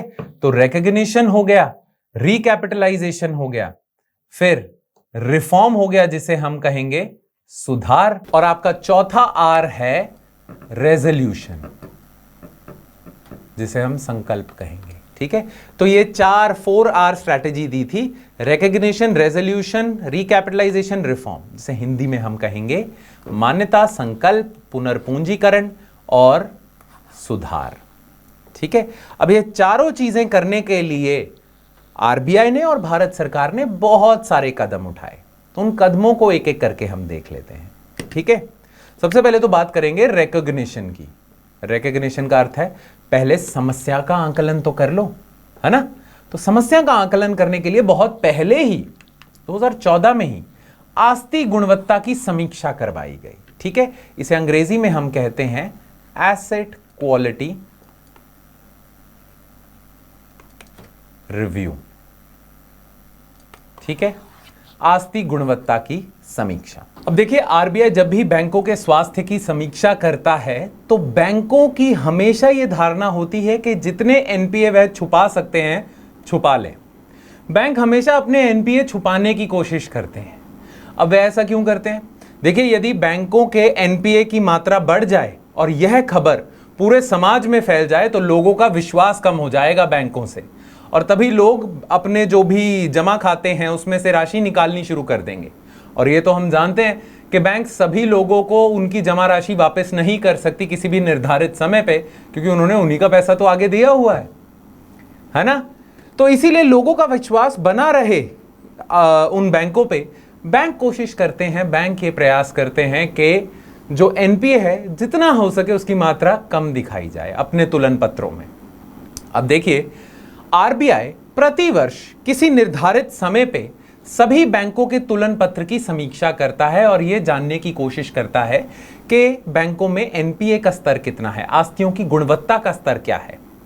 ठीक है, पर बैंक तो छुपा रहे थे। तो आरबीआई ने आरबीआई की समिति में एक विचार आया कि क्यों ना हम ऐसा करें कि जितने भी बैंक हैं उनके तुलन पत्र की समीक्षा करें, पर किसी निर्धारित समय पे नहीं, कभी भी रैंडमली जाके उनके तुलन पत्र की समीक्षा करने लग जाओ। इससे उन्हें समय ही नहीं मिलेगा अपने एनपीए छुपाने को। एक तरह से जैसे आप सभी इस बात से परिचित होंगे कि आरबीआई सोचता है कि बैंकों पे फ्लाइंग डाल दो। ठीक है, होता है ना, जब भी परीक्षा में हम बैठते हैं स्कूल में, फ्लाइंग आ जाती थी, चेक करती थी कि चीटिंग वगैरह कोई तो नहीं कर रहा, नकल तो नहीं उतार रहा है ना। तो आरबीआई ने सोचा कि बैंकों पे फ्लाइंग डाल दी जाए। कभी भी रैंडमली जाके, कोई निर्धारित समय नहीं है, कभी भी रैंडमली जाके उनके तुलन पत्रों की समीक्षा की जाए। बस इस फ्लाइंग डालने की प्रणाली को ही हम एसेट क्वालिटी रिव्यू कहते हैं, आस्ती गुणवत्ता की समीक्षा कहते हैं। और यह आरबीआई ने शुरू कर दिया था, रघुराम राजन जब थे आरबीआई के गवर्नर, तब से शुरू कर दिया था। ठीक है, और जब यह समीक्षा समाप्त हुई तो पता चला कि जितना अभी तक हमें ज्ञान था कि कितने एनपीए हैं, उससे तो कहीं ज्यादा हैं। बैंकों ने बहुत सारे एनपीए छुपा रखे थे और आरबीआई को फिर असल रूप से ज्ञान हुआ, आरबीआई को पता चला कि एनपीए की मात्रा कितनी है जब उन्होंने आस्ती गुणवत्ता की समीक्षा की, रैंडम फ्लाइंग डाल दी। ठीक है, अब देखिए, हमने ये 4R स्ट्रैटेजी की थी, उसमें सबसे महत्वपूर्ण चीज क्या है? रिकॉग्निशन या मान्यता। पहले ये तो जाने समस्या कितनी गहरी है ना। तो जब आरबीआई ने यह समीक्षा की तो उसे पता चला कि एनपीए का अनुपात, जो कुल ऋण है, कुल आस्तियां हैं सभी बैंकों की, उसमें एनपीए का अनुपात कितना ज्यादा है ना।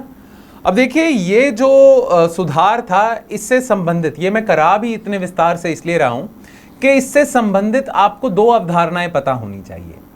और वो दो अवधारणाएं किस चीज से संबंधित हैं कि बैंक अपनी जो एनपीए हैं, अपने जो एनपीए हैं, उन्हें छुपाते कैसे थे या कम करने की कोशिश कैसे करते थे। देखिए, मान लीजिए मैंने किसी बैंक से ऋण लिया है और मैं एनपीए हो जाता हूं। अब यदि बैंक के पास पर्याप्त पैसा है, पर्याप्त पूंजी है और सब ठीक चल रहा है बैंक के लिए, तो बैंक नहीं चाहेगा कि मैं एनपीए हूं। तो बैंक क्या करेगा? मुझे कहीं और से किसी और उद्देश्य के लिए ऋण दे देगा। ठीक है, जिससे मैं अपना पुराना ऋण चुकता कर दूंगा, पर ऋण तो वहीं का वहीं है। ठीक है, अब जब ये इस पे मैं डिफॉल्ट कर जाऊंगा तो बैंक, कोई और बैंक आके मुझे और ऋण दे देगा। ठीक है, तो हो क्या रहा है? ऋण चुकता नहीं हो रहा है, बस ऋण को चुकाने के लिए और ऋण मिलता जा रहा है। ठीक है, इससे तो कभी ऋण खत्म नहीं होगा। हां, पर बैंकों को इसका फायदा क्या हो रहा है? मैं कभी भी एनपीए नहीं बन रहा। ठीक है, जब भी मैं एनपीए की कगार पे होता हूं मुझे और ऋण मिल जाता है ना। तो बैंक कुछ अपने जो प्रमुख कस्टमर हैं उनके लिए ऐसा कर रहे थे। इसे हम कहते हैं ऋण को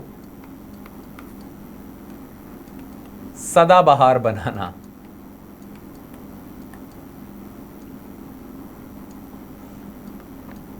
ऋण को सदाबहार बनाना। यानी कि ऋण कभी खत्म ही नहीं हो रहा है। खत्म होने की अवधि आती है, मैं एनपीए होने लगता हूं, मुझे और ऋण मिल जाता है। और कई बैंक अपने कुछ प्रमुख कस्टमरों के साथ यही कर रहे थे, उनकी मदद कर रहे थे और साथ साथ उनकी भी मदद हो रही थी, क्योंकि एनपीए की मात्रा बढ़ नहीं रही थी। यदि वह यह कदम ना उठाते तो वो एनपीए बन जाते और एनपीए की मात्रा बढ़ जाती। अंग्रेजी में इस प्रणाली को हम कहते हैं, ऋण को सदाबहार बनाने को, एवरग्रीनिंग ऑफ लोन्स।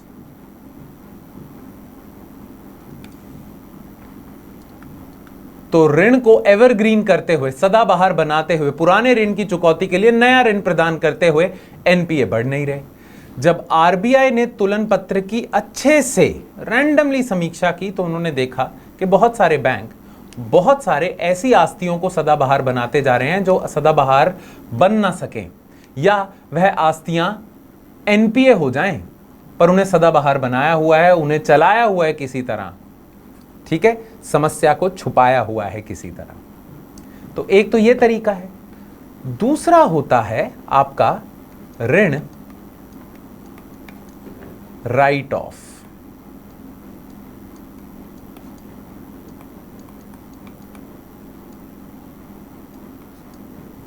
ऋण राइट ऑफ का मतलब क्या है?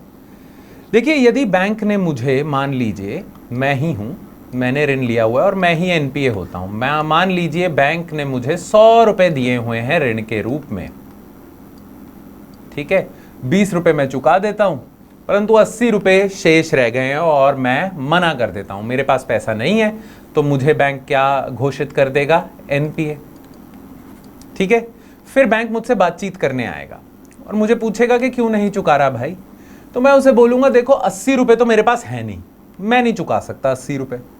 हाँ, आप मुझे अगर मेरे 40 रुपए माफ कर दो तो मैं 40 रुपए आपको वापस चुका दूंगा, 80 रुपए मेरे पास नहीं है। तो बैंक पहले तो कोशिश करेगा, मुझे बोलेगा नहीं 80 रुपए चुका दो चुका दो चुका दो, नहीं, मैं कहूंगा है ही नहीं मेरे पास पैसे। और यदि मैं इस बैंक का बड़ा पुराना कस्टमर हूं, ठीक है, बहुत इससे ऋण ले चुका हूं, तो बैंक थोड़ा सा समझने की कोशिश करेगा और बैंक क्या करेगा, मेरे 40 रुपए 80 में से 40 रुपए माफ कर देगा। इसे हम कहेंगे कि उसने मेरे 40 रुपए का ऋण राइट ऑफ कर दिया। ठीक है, अब बैंक कहता है अब तो 40 रुपए देने में सक्षम हो, मैं कहता हूं हाँ ठीक है, तो बैंक मुझसे 40 रुपए लेगा, ठीक है, और मुझे चलता कर देगा और आप भी चलता हो जाएगा और मैं कभी एनपीए बनूंगा ही नहीं। अब देखिए, मेरे 40 रुपए माफ करने से मुझे तो फायदा हो गया, पर आप सोच रहे होंगे कि बैंक को क्या फायदा हुआ, बैंक क्यों कर देता है राइट ऑफ? देखो, बैंक को पता है क्या फायदा होता है, एक तो मैं कभी एनपीए नहीं बनता या एनपीए की श्रेणी से निकल जाता हूं, तो बैंकों की एनपीए की मात्रा नहीं बढ़ती। ठीक है, फिर दूसरी चीज बैंक ये सोचता है कि 100 रुपए तो वापस आएंगे नहीं, कम से कम 60 रुपए ही आ जाए, 80 रुपए तो वापस आने से रहे थे, पर कम से कम 40 तो आ जाए, कुछ तो आ जाए, हम अपना काम तो चलाएं, नहीं तो इसी के पीछे भागते रहो 80 रुपए के लिए, है ना। और तीसरी चीज, आपको याद है कल मैंने आपको प्रावधान, ऋण हानि प्रावधान की अवधारणा से परिचित करवाया था, प्रोविजन। और मैंने आपको बताया था कि जब भी बैंक किसी को ऋण देता है तो शेष साइड पे कुछ पूंजी रख देता है, कुछ पैसा रख देता है, ताकि इस ऋण में कभी हानि हो तो इस हानि की भरपाई हो सके। अब ये जो शेष पैसा साइड पे रखा हुआ है बैंक ने, ये खुलेगा नहीं, ये अलग ही पड़ा रहेगा बैंक के लिए, जब तक मेरा ऋण पूरा का पूरा चुकता नहीं होता। अब 80 रुपए तो मैं दे नहीं सकता था, तो 80 रुपए मैंने देने नहीं थे, चलता रहना था ये मामला। तो और बैंक को ये जो साइड पे शेष धन रखा हुआ है, ये भी साइड पे ही रखा रहना पड़ता, मिलता ही ना वापस। ये तभी वापस मिलेगा जब ये पूरा मुद्दा, इसका निवारण हो जाएगा पूरे मुद्दे का, और तभी ये खुलेगा और मुझे मिलेगा। तो बैंक को 3 प्रमुख फायदे हैं राइट ऑफ करने के। एक तो एनपीए की श्रेणी से मुझे बाहर कर देंगे, बैंकों में एनपीए की मात्रा कम हो जाएगी, एनपीए अनुपात की मात्रा कम हो जाएगी। दूसरा, कुछ तो वसूल लेंगे बैंक, 80 नहीं आ रहे थे 40 तो आ जाते। उसके साथ साथ कुछ प्रावधान बैंक ने साइड पे रखे हुए थे, वह भी खुल जाएंगे।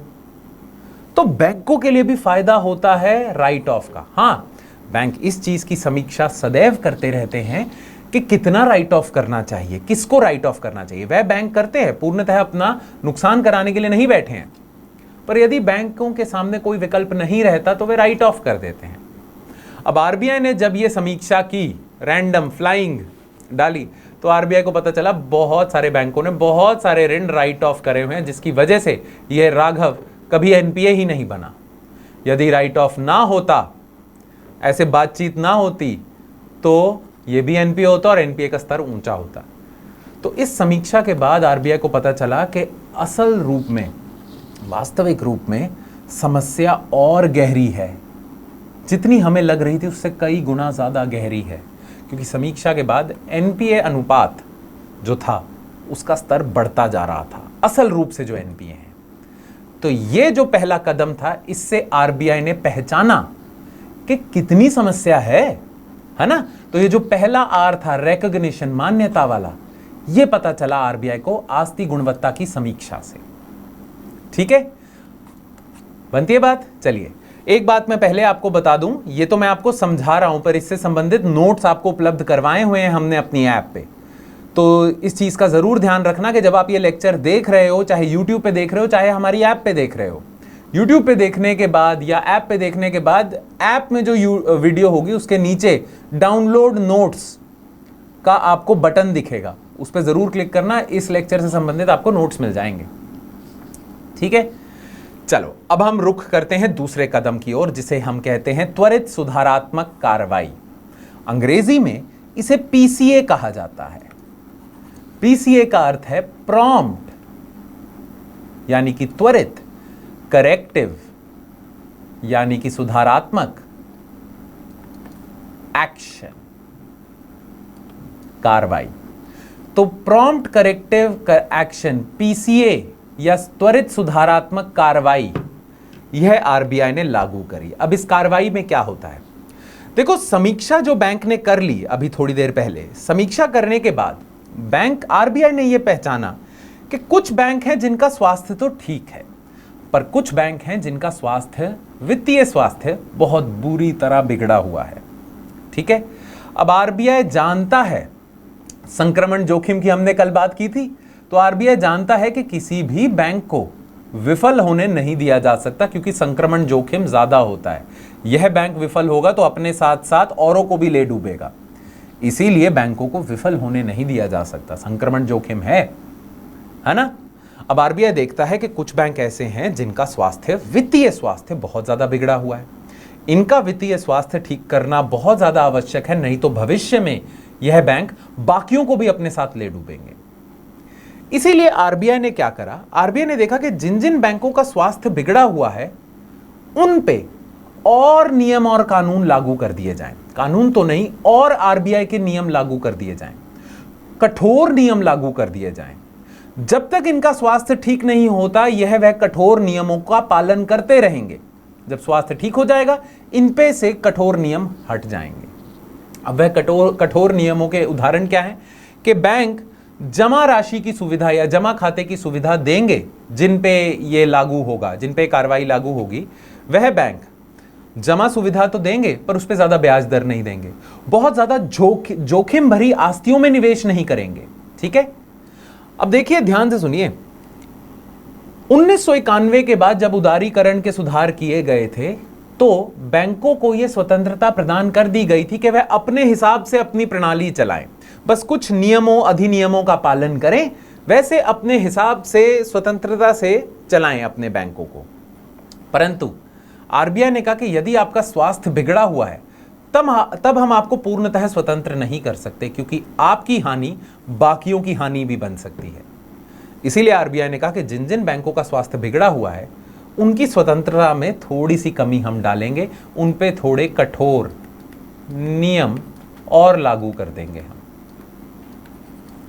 ठीक है, यह इसलिए करेंगे ताकि इनका स्वास्थ्य ठीक हो जाए। जब इनका वित्तीय स्वास्थ्य ठीक हो जाएगा, यह कठोर नियम हट जाएंगे, त्वरित सुधारात्मक कार्रवाई इन पे से हट जाएगी, अब अपनी स्वतंत्रता से चलाओ काम।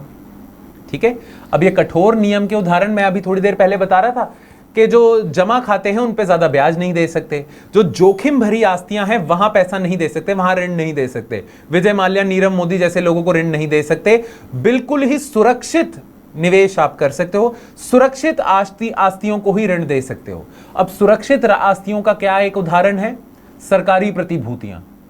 तो जिन जिन बैंकों का स्वास्थ्य खराब है, आरबीआई इन कठोर नियमों के तहत उन्हें बोल देगा कि सुरक्षित जगहों में ही पैसा डालना है, जैसे सरकारी प्रतिभूतियों में, ठीक है। और ऐसे अन्य बहुत सारे नियम लागू कर देगा आरबीआई, जिन नियमों का औचित्य होगा कि बैंकों का वित्तीय स्वास्थ्य ठीक हो जाए, ठीक है।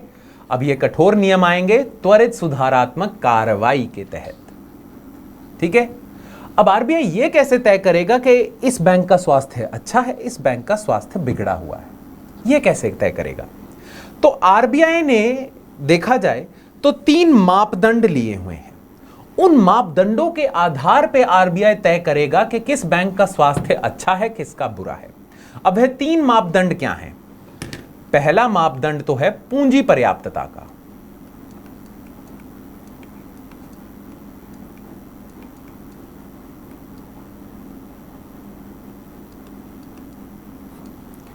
पूंजी पर्याप्तता का मापदंड है। तो आरबीआई बहुत सारे बैंकों को बोल देगा कि जो जितने भी बैंक हैं उनका जो पूंजी पर्याप्तता अनुपात है, ठीक है, वह इस स्तर से आरबीआई एक स्तर निर्धारित कर देगा। मान लीजिए 12%, 13%, 14%, ठीक है, इस स्तर से ज्यादा ही होना चाहिए। जिस भी बैंक की पूंजी पर्याप्तता अनुपात इस स्तर से कम होगा, उस पे पीसीए लागू हो जाएगा, उस पे त्वरित सुधारात्मक कार्रवाई लागू हो जाएगी, ठीक है। तो यह पहला मापदंड है कि एक स्तर से ज्यादा ही पूंजी पर्याप्तता होनी चाहिए। दूसरा है आपका आस्ति गुणवत्ता।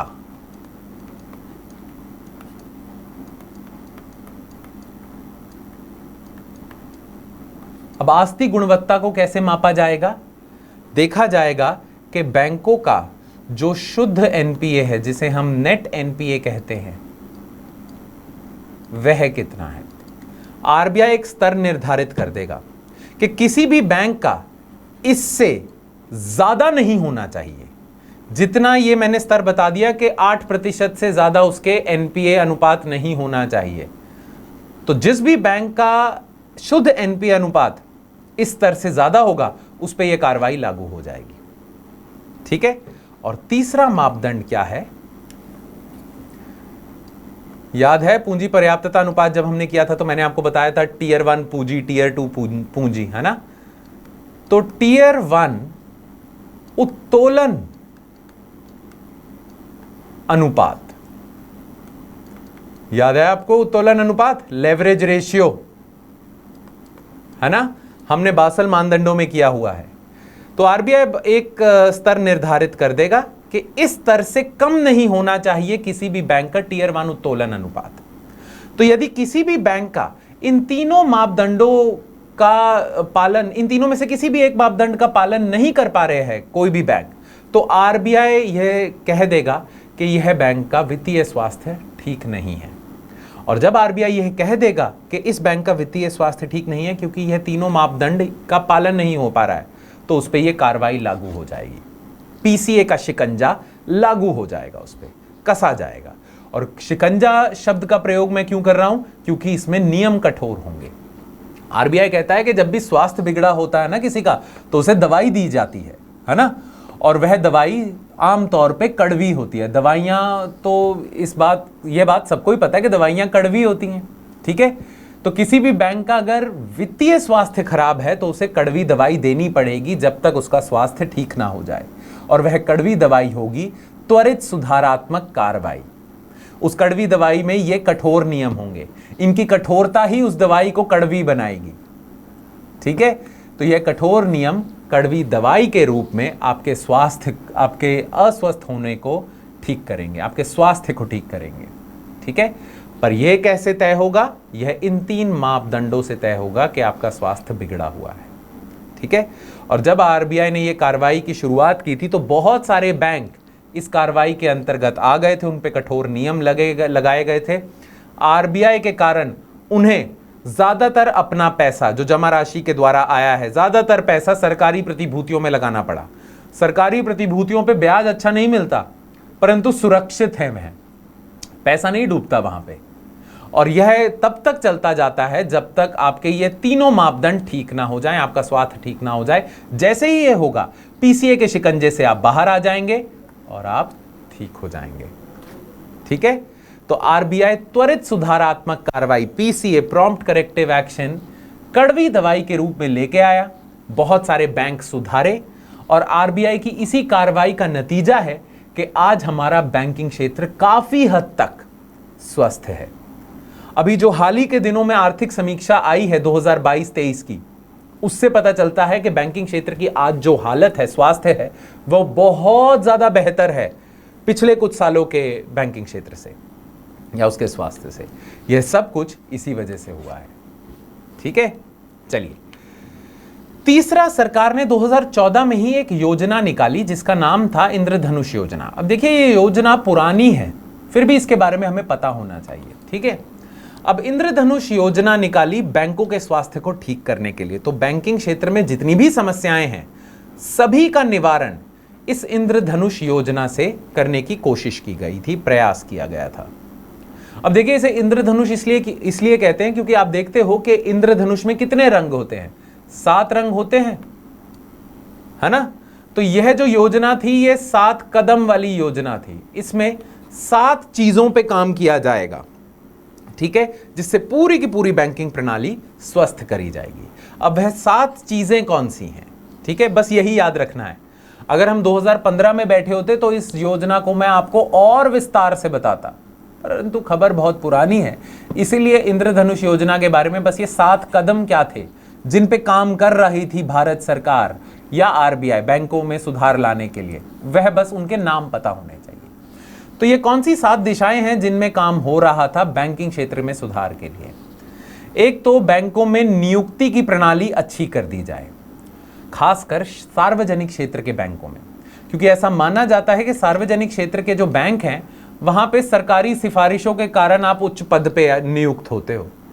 तो अब सिफारिशों के कारण यदि आप उच्च पद पे नियुक्त हो रहे हो तो मेरिट के दम पे तो हो नहीं रहे हो, अपने सामर्थ्य के दम पे तो आप नियुक्त हो नहीं रहे हो, है ना। तो सिफारिश के दम पे हो रहे हो। तो जो उच्च पद पे इंसान सिफारिश के दम पे आएगा वह बैंक का भी वैसा ही हाल कर देगा, अपने सामर्थ्य के अनुकूल ही उस बैंक का सामर्थ्य भी कर देगा। इसलिए जो उच्च पद की नियुक्तियां हैं सरकार में और मध्यम पदों की भी जो नियुक्तियां हैं उसमें सुधार लाने की बात इंद्रधनुष योजना में की। दूसरा था बैंक बोर्ड ब्यूरो, जो आपके पीजे नायक समिति ने सुझाव दिया था, है ना, कि उच्च पद की नियुक्तियों के लिए एक बोर्ड का गठन किया जाए। वह निर्धारित करेगा कि इस पद पे इस इंसान को जाना चाहिए, उसका पूरा ट्रैक रिकॉर्ड देखा जाएगा, यह चीज, ठीक है। अच्छा, तीसरी सबसे बड़ी समस्या बैंकिंग क्षेत्र जिसका सामना कर रहा था वह थी पूंजी पर्याप्तता की। तो इसीलिए सार्वजनिक क्षेत्र के जितने भी बैंक होंगे, क्योंकि वहीं पे पूंजी पर्याप्तता की सबसे ज्यादा समस्या है, तो सार्वजनिक क्षेत्र के जितने भी बैंक होंगे, क्योंकि वे सरकारी नियंत्रण में है, इसीलिए उनकी जिम्मेदारी भी सरकार पे पड़ती है। इसीलिए जितने भी सार्वजनिक क्षेत्र के बैंक हैं जिनके पास पूंजी पर्याप्त मात्रा में नहीं है, उनका दोबारा से पूंजीकरण किया जाएगा ताकि उनके पास पर्याप्त पूंजी हो, वह अपने नुकसान की भरपाई कर सके और ऋण निर्माण प्रणाली जो अर्थव्यवस्था के लिए महत्वपूर्ण है उसे सुचारू रूप से चलाएं। तो पूंजीकरण तीसरा कदम। फिर तनाव मुक्ति। अब तनाव मुक्ति क्या है, किसके तनाव की हम बात कर रहे हैं, आस्तियों की तनाव की बात कर रहे हैं। आस्तियों का तनाव आपको पता है ना, तनावग्रस्त आस्तियां कौन सी होती हैं। एक बैंक में जितने ज्यादा एनपीए होंगे, जितने ज्यादा पुनर्गठित ऋण होंगे, उतनी ही उसकी आस्तियां तनावग्रस्त होंगी। तो बैंकों की जो आस्तियां हैं जिनमें तनाव चल रहा है अभी, उससे मुक्ति दिलाएं। फिर बैंकों का सशक्तिकरण किया जाए ताकि बैंकों में सरकारी हस्तक्षेप कम से कम हो, बैंक खुद सशक्त हों कि वह अपने निर्णय, अपने बाजार आधारित निर्णय अपने हिसाब से ले सके। तो बैंकों का सशक्तिकरण करना बहुत महत्वपूर्ण था, बैंकों में सरकारी हस्तक्षेप करना बहुत ज्यादा महत्वपूर्ण था, ठीक है। अच्छा, जितने भी ये बैंक हैं इनकी कुछ जवाबदेही तो बनती है सरकार के प्रति, खासकर वो बैंक जो सरकारी नियंत्रण में है, सार्वजनिक क्षेत्र के बैंक, है ना। तो इसीलिए एक ढांचा बनाया जाएगा जिसमें यह सुनिश्चित किया जाएगा कि जितने भी बैंक हैं उनकी कुछ जवाबदेही है। तो जवाबदेही के लिए एक ढांचा बनाया जाए और जो पूरी की पूरी बैंकिंग प्रणाली है वहां पे सुशासन हो, इसके लिए एक शासन सुधार के लिए कुछ कदम उठाए जाएंगे सुशासन के लिए। ठीक है, तो शासन सुधार, यह 7 कदम इंद्रधनुष योजना के अंतर्गत आते हैं। ठीक है, बस इसमें हम इतना ही करेंगे क्योंकि पुरानी योजना है। अच्छा, तीसरे कदम की अगर मैं बात करूं इंद्रधनुष योजना में, वह था पूंजीकरण का। अब जब इंद्रधनुष योजना चलाई गई ना और उसके तहत पूंजीकरण किया गया सार्वजनिक बैंकों का, तो बहुत सारे अर्थशास्त्रियों का यह मानना था कि इस योजना के तहत जितना भी पूंजीकरण किया जा रहा है वह पर्याप्त नहीं है। सरकार ने कुछ 70,000 करोड़ रुपए ही दिए सार्वजनिक बैंकों को, जो उनके लिए बहुत ही कम था। उससे उनके नुकसानों की भरपाई नहीं हो रही थी। तो इसीलिए इस तीसरे कदम को और अच्छे से करने के लिए सरकार एक नई योजना लेके आई जिसे हम कहते हैं पुनर्पूंजीकरण बॉन्ड या ऋण पत्र। अब देखिए, आपको याद होगा, ये शीर्षक समझने के लिए मैं ये बात बता रहा हूं। वैसे पुनर्पूंजीकरण बॉन्ड क्या होता है मैं बता दूंगा, पर बॉन्ड ऋण पत्र का अर्थ क्या है आपको याद होगा। मुद्रा एवं मौद्रिक नीति में मैंने आपको सरकारी प्रतिभूतियों की अवधारणा से परिचित करवाया था, है ना। अब आपको पता है जितने भी सरकारी प्रतिभूतियां होती हैं उन्हें हम सरकारी बॉन्ड भी कहते हैं। ठीक है, अच्छा, सरकारी बॉन्ड का हिंदी में अनुवाद होता है ऋण पत्र। क्योंकि देखा जाए तो सरकार जो प्रतिभूतियां दे रही है वह ऋण पत्र ही तो है, क्योंकि उस ऋण पत्र में लिखा हुआ है सरकार ने कितना ऋण लिया, कितने साल बाद वापस करेगी, है ना। तो यह 3 नाम है उसके, सरकारी प्रतिभूतियां, सरकारी बॉन्ड, सरकारी ऋण पत्र। ठीक है, अब बॉन्ड या ऋण पत्र होते हैं ऋण के लिए कुछ साधन, है ना, ऋण के ही साधन है। अब देखो, सरकार देना चाहती है या सरकार पुनर्पूंजीकरण करना चाहती है बहुत सारे सार्वजनिक क्षेत्र के बैंकों का सरकार करना चाहती है, पर सरकार के पास भी तो पैसे की कमी है। इसीलिए इंद्रधनुष योजना में सरकार ने अपना पूरा जोर लगा दिया, तब भी 70,000 करोड़ ही दे पाए सभी सार्वजनिक क्षेत्र के बैंकों को, पर 70,000 करोड़ पर्याप्त नहीं थे और सरकार के पास भी पैसा नहीं था। तो सरकार ने सोचा इसका कोई नया तरीका निकालना पड़ेगा और उस तरीके के तहत सरकार ने इन बैंकों से पूछा कि जो 70,000 करोड़ थे वह आपके लिए पर्याप्त नहीं थे, है ना। बैंकों ने कहा जी हां, बिल्कुल भी पर्याप्त नहीं थे, इसमें क्या ही होगा। तो सरकार ने कहा यदि हम आपको 2.11 लाख करोड़ दे दें तो वो चलेगा। तो बैंकों ने कहा चलेगा, कूद कूद के चलेगा। 70,000 करोड़ में तो नहीं चलना था, पर 2.11 लाख करोड़ तो ठीक है, पर आपके पास तो पैसे ही नहीं थे, आप कहां से लाके दोगे। तो सरकार ने कहा देखो हमारे पास पैसे तो नहीं है, बात आपकी सत्य है, पर हमारे पास तरीका है। ठीक है, सरकार ने कहा इस 2.11 लाख करोड़ में से 1.5 लाख करोड़ के आसपास पैसे के लिए हम ऋण पत्र, बॉन्ड या प्रतिभूतियां इशू कर देंगे। तो कुछ 1.35 लाख करोड़ की सरकारी प्रतिभूतियां, सरकारी बॉन्ड, सरकारी ऋण पत्र भारत सरकार ने निकाल दिए। ठीक है, और वह ऋण पत्र दे दिए बैंकों को। अब बैंक उन ऋण पत्रों को लेके आगे बाजार में बेच देंगे, उससे बैंकों के पास 1.35 लाख करोड़ रुपए अर्जित हो जाएंगे और बैंकों को कुल 2.11 लाख करोड़ मिल जाएगा। ठीक है, इससे उनके पास पूंजी पर्याप्तता की जो समस्या है उसका निवारण हो जाएगा, है ना। तो 2018-19 के आसपास भारत सरकार ने यह विचार प्रस्तुत किया बैंकों के सामने और इस विचार से समस्या का हल हो गया। सरकार के पास जो पैसा नहीं था, है ना, तभी तो वो नहीं दे रही थी बैंकों को आगे, तो उस पैसे का भी हो गया काम। ठीक है, पैसा भी आ गया, है ना, और बैंकों के पास भी पैसा आ गया। तो ना सरकार की जेब ढीली हुई और बैंकों के पास भी पैसा आ गया। ये कैसे हुआ? सरकार ने पैसा निकालने के बजाय प्रतिभूतियां निकाल दी, बॉन्ड निकाल दिए, ऋण पत्र निकाल दिए और बैंकों को दे दिए। इससे बैंकों के पास पैसा आ गया। अब देखिए, जिन लोगों को बैंक ये प्रतिभूतियां बेच देंगे सरकार की, वह लोग इसलिए खरीद रहे हैं ना कि आज ये पैसा दूंगा, 1 2 3 साल बाद कुछ पैसा वापस मिलेगा उपज के साथ। याद है प्रतिभूतियों की उपज, है ना। अब देखिए, ये बात आपने ध्यान रखनी है कि उपज की जिम्मेदारी भारत सरकार की होगी, पर भारत सरकार बहुत समय बाद देगी। खैर बस इतना याद रखिए कि पुनर्पूंजीकरण के लिए सरकार ने बॉन्ड या ऋण पत्र इशू किए थे। ठीक है, यह भी एक सुधार के लिए कदम था, सुधारात्मक कदम था। ठीक है, अच्छा, और पांचवा सुधार था, और यह बहुत महत्वपूर्ण था, यह 2016 में अधिनियम के रूप में संसद से पास करवाया गया। ठीक है, मैंने आपको बताया था कि भारत में बैंकों को समस्या ज्यादा क्यों आ रही है, क्योंकि जो खराब ऋण समाधान तंत्र है उसमें समस्याएं हैं।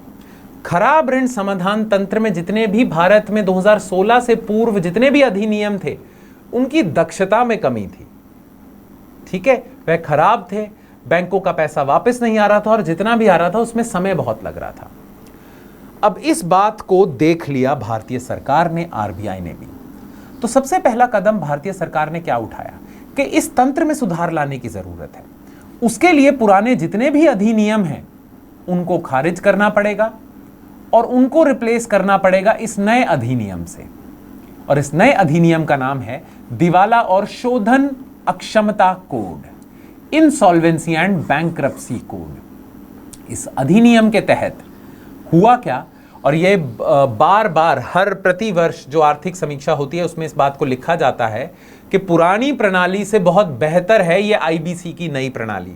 ठीक है, इसने जो ऋण वसूली है उसका समय भी कम कर दिया है, तो बैंक बहुत जल्दी अपना जो फंसा हुआ पैसा है वह निकाल सकते हैं, और जो ऋण वसूली की मात्रा थी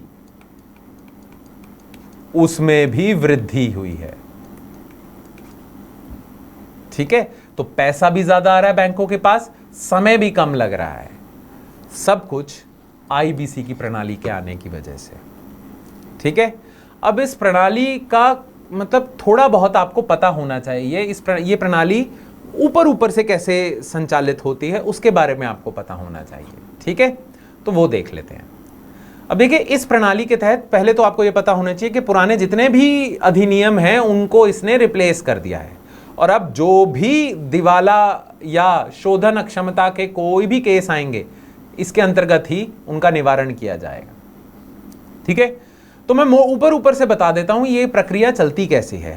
जब भी कोई इंसान या कोई भी कंपनी या कोई भी उद्यम या कोई भी कॉरपोरेट घराना किसी का भी दिवालिया निकलता है, तो उसे उस दिवालिये का जो निवारण है बैंकों के लिए, क्योंकि बैंकों का पैसा फंस जाता है उसके दिवालिये में, तो उसके लिए आईबीसी की पूरी प्रणाली चलाई जाती है। अब ये कैसे होता है, तो हम नजर डालते हैं आईबीसी की पारिस्थितिकी तंत्र। ठीक है, मान लीजिए ये एक औद्योगिक घराना है,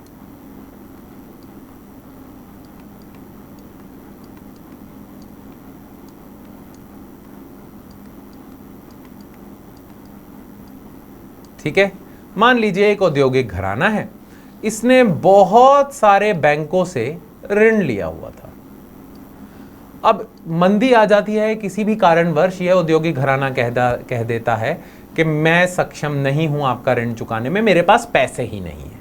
ठीक है, अब ये सभी बैंकों के लिए क्या बन जाएगा, एनपीए बनती है बात, है ना। अब इससे रकम कैसे वसूली जाए, इन सभी बैंकों का जो पैसा फंसा हुआ है इसके पास, उसको कैसे निकाला जाए। तो ये सभी बैंक पता क्या करेंगे, सारे मिलकर एक समिति बना देंगे। उस समिति को हम कहते हैं ऋणदाताओं की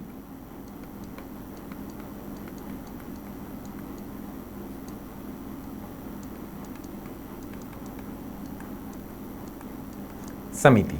ठीक है, ऋणदाता अपनी एक समिति बना लेंगे, इसे हम कमिटी ऑफ क्रेडिटर्स भी कहते हैं, ऋणदाताओं की समिति। ठीक है, अब ये ऋणदाताओं की समिति क्या करेंगे, यह इस उद्योग का निवारण करने की कोशिश करेंगे कि इसको जो भी आर्थिक समस्या आ रही है उसका निवारण हो जाए, यह कंपनी भी चलती हो जाए, यह कंपनी डूबे ना, ठीक हो जाए, क्योंकि जब यह ठीक हो जाएगी तो हमारा पैसा वापस आ जाएगा, है ना। तो इनकी कोशिश होगी, ऋणदाताओं की समिति की कोशिश होगी कि यार ये ठीक हो जाए, ठीक है। अगर ये बिल्कुल भी ठीक नहीं हो सकती तो जो कुछ भी इसके पास है बेच बूझ के हम पैसा निकाल लेते हैं, ठीक है। ये दो तरीके हैं, ये दो विकल्प है इसके सामने, ऋणदाताओं की समिति के सामने। अब पहले तो ऋणदाताओं की समिति इसकी आर्थिक समस्या का समाधान ढूंढने की कोशिश करती है, ठीक है। समाधान, अब ऋणदाताओं की समिति क्या करेगी, एक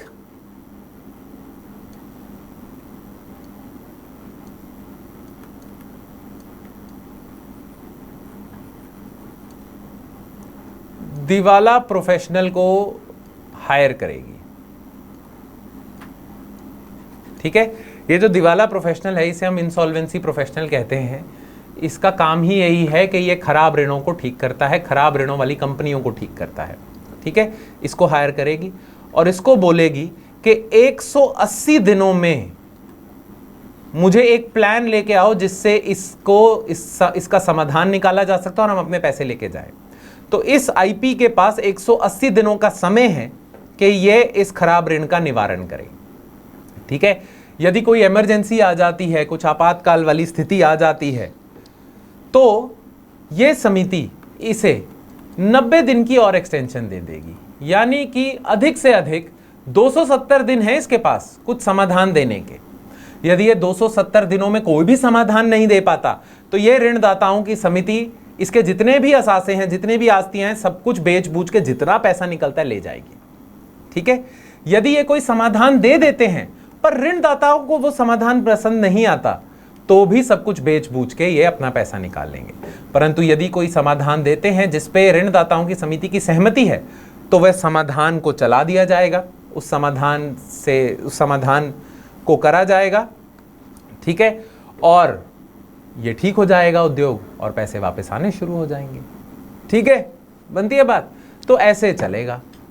अब देखिए ये सब कुछ होगा इनकी निगरानी में। NCLT, राष्ट्रीय कंपनी विधि अधिकरण या न्यायाधिकरण, ठीक है, नेशनल कंपनी लॉ ट्रिब्यूनल। अब नेशनल कंपनी लॉ ट्रिब्यूनल एक तरह का न्यायालय है जिसकी निगरानी में ये सारी प्रक्रिया होगी, और यदि इसे लगता है कि आईबीसी के किसी नियम का पालन नहीं कर रहा है इनमें से कोई भी, तो यह बीच में हस्तक्षेप कर सकता है, पर इसकी निगरानी के अंतर्गत ही होगा, ठीक है। अब ये जो दिवाला प्रोफेशनल्स हैं, इंसॉल्वेंसी प्रोफेशनल्स हैं, इनके लिए भी कोई एक संस्था होनी चाहिए जो इनके लिए नियम वगैरह बनाए कि आपने ऐसे काम करना है, ऐसे नहीं करना है। तो इसके लिए आपने बनाया हुआ है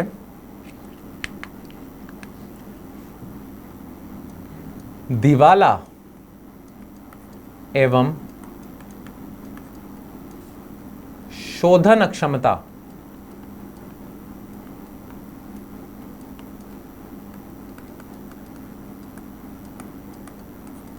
बोर्ड। भारतीय दिवाला एवं शोधन अक्षमता बोर्ड, जिसे हम insolvency and bankruptcy board of India कहते हैं, यह इस बात को सुनिश्चित करेगा कि नियमों के तहत ही ये इंसॉल्वेंसी प्रोफेशनल्स कार्य कर रहे हैं। अच्छा, तमाम कंपनियों की जो वित्तीय सूचना है उसके लिए एक और आपको संस्था बनानी पड़ी जिसके पास जितनी भी भारत में उद्यम है, जितने भी उद्योग है, सबकी वित्तीय सूचना होती है ना। तो उसके लिए आपने बनाई इंफॉर्मेशन यूटिलिटीज, जिनका हिंदी में अनुवाद होगा सूचना उपयोगिताएं,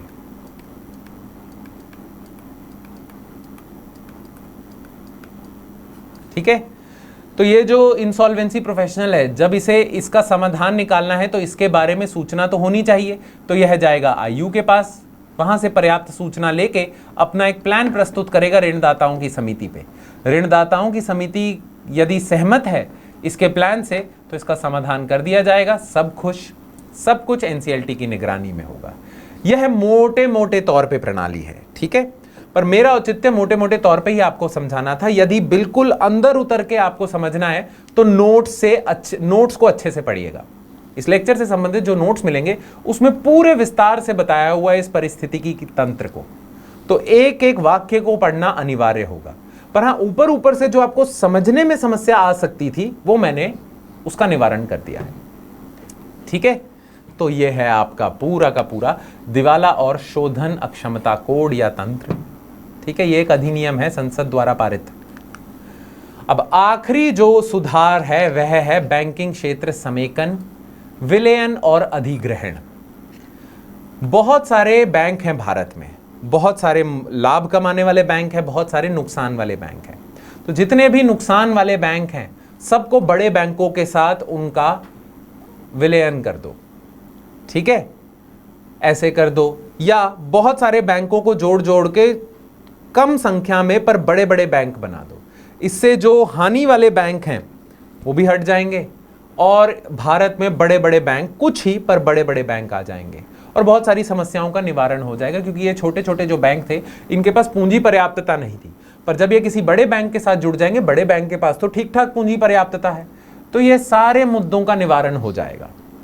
ठीक है, बाकी इस पूरी प्रक्रिया को क्यों निकाला गया, उसके इस पूरी प्रक्रिया के विलयन और अधिग्रहण बैंकिंग क्षेत्र में विलयन और अधिग्रहण जो पूरी प्रक्रिया थी उसके भारत को क्या लाभ हुए हैं, क्या हानि पहुंची है, ये पूरे विस्तार से आपके नोट्स में दिया हुआ है, तो नोट्स को जरूर पढ़िएगा। हाँ, यहां पे मैं आपको बता देता हूं कि विलयन का अर्थ होता है अंग्रेजी में मर्जर, मर्जर, और अधिग्रहण का अर्थ होता है एक्विजिशन। इन दोनों में फर्क है। जब दो छोटे छोटे बैंक मिलके एक तीसरा बड़ा बैंक बनाते हैं उसे हम कहते हैं विलयन। ठीक है, दो छोटे छोटे बैंक मिले और एक तीसरा बड़ा बैंक बना दिया, विलयन, मर्जर। जब एक बड़ा बैंक छोटे बैंक को अपने में मिला लेता है, कोई तीसरा नया बैंक नहीं बनता, यही बड़ा बैंक रहेगा, बस ये छोटे बैंक को अपने में अब्सॉर्ब कर लेगा, अक्वायर कर लेगा। इसे हम अधिग्रहण कहते हैं, अधिग्रहण। ठीक है, अब ये दोनों ही प्रक्रियाएं की गई। ठीक है, और इससे पूरे बैंकिंग क्षेत्र का समेकन किया गया। ठीक है, बाकी इससे हमें लाभ क्या क्या हुए हैं, इससे हानि क्या क्या हुई है या क्या क्या हो सकती थी, ठीक है, वह सब कुछ आपके नोट्स में पर्याप्त मात्रा में दिया हुआ है, जितना आपकी परीक्षा के लिए महत्वपूर्ण है। ठीक है, और इसी के साथ साथ हम आज का लेक्चर समाप्त करते हैं और इसी के साथ साथ हम पूरे बैंकिंग क्षेत्र को समाप्त करते हैं। 4 लेक्चरों में हुआ है बैंकिंग क्षेत्र, पर मुझे आशा है कि आपको पसंद आया और आपको समझ आ गया कि असल रूप से बैंकिंग क्षेत्र काम कैसे करता है ना।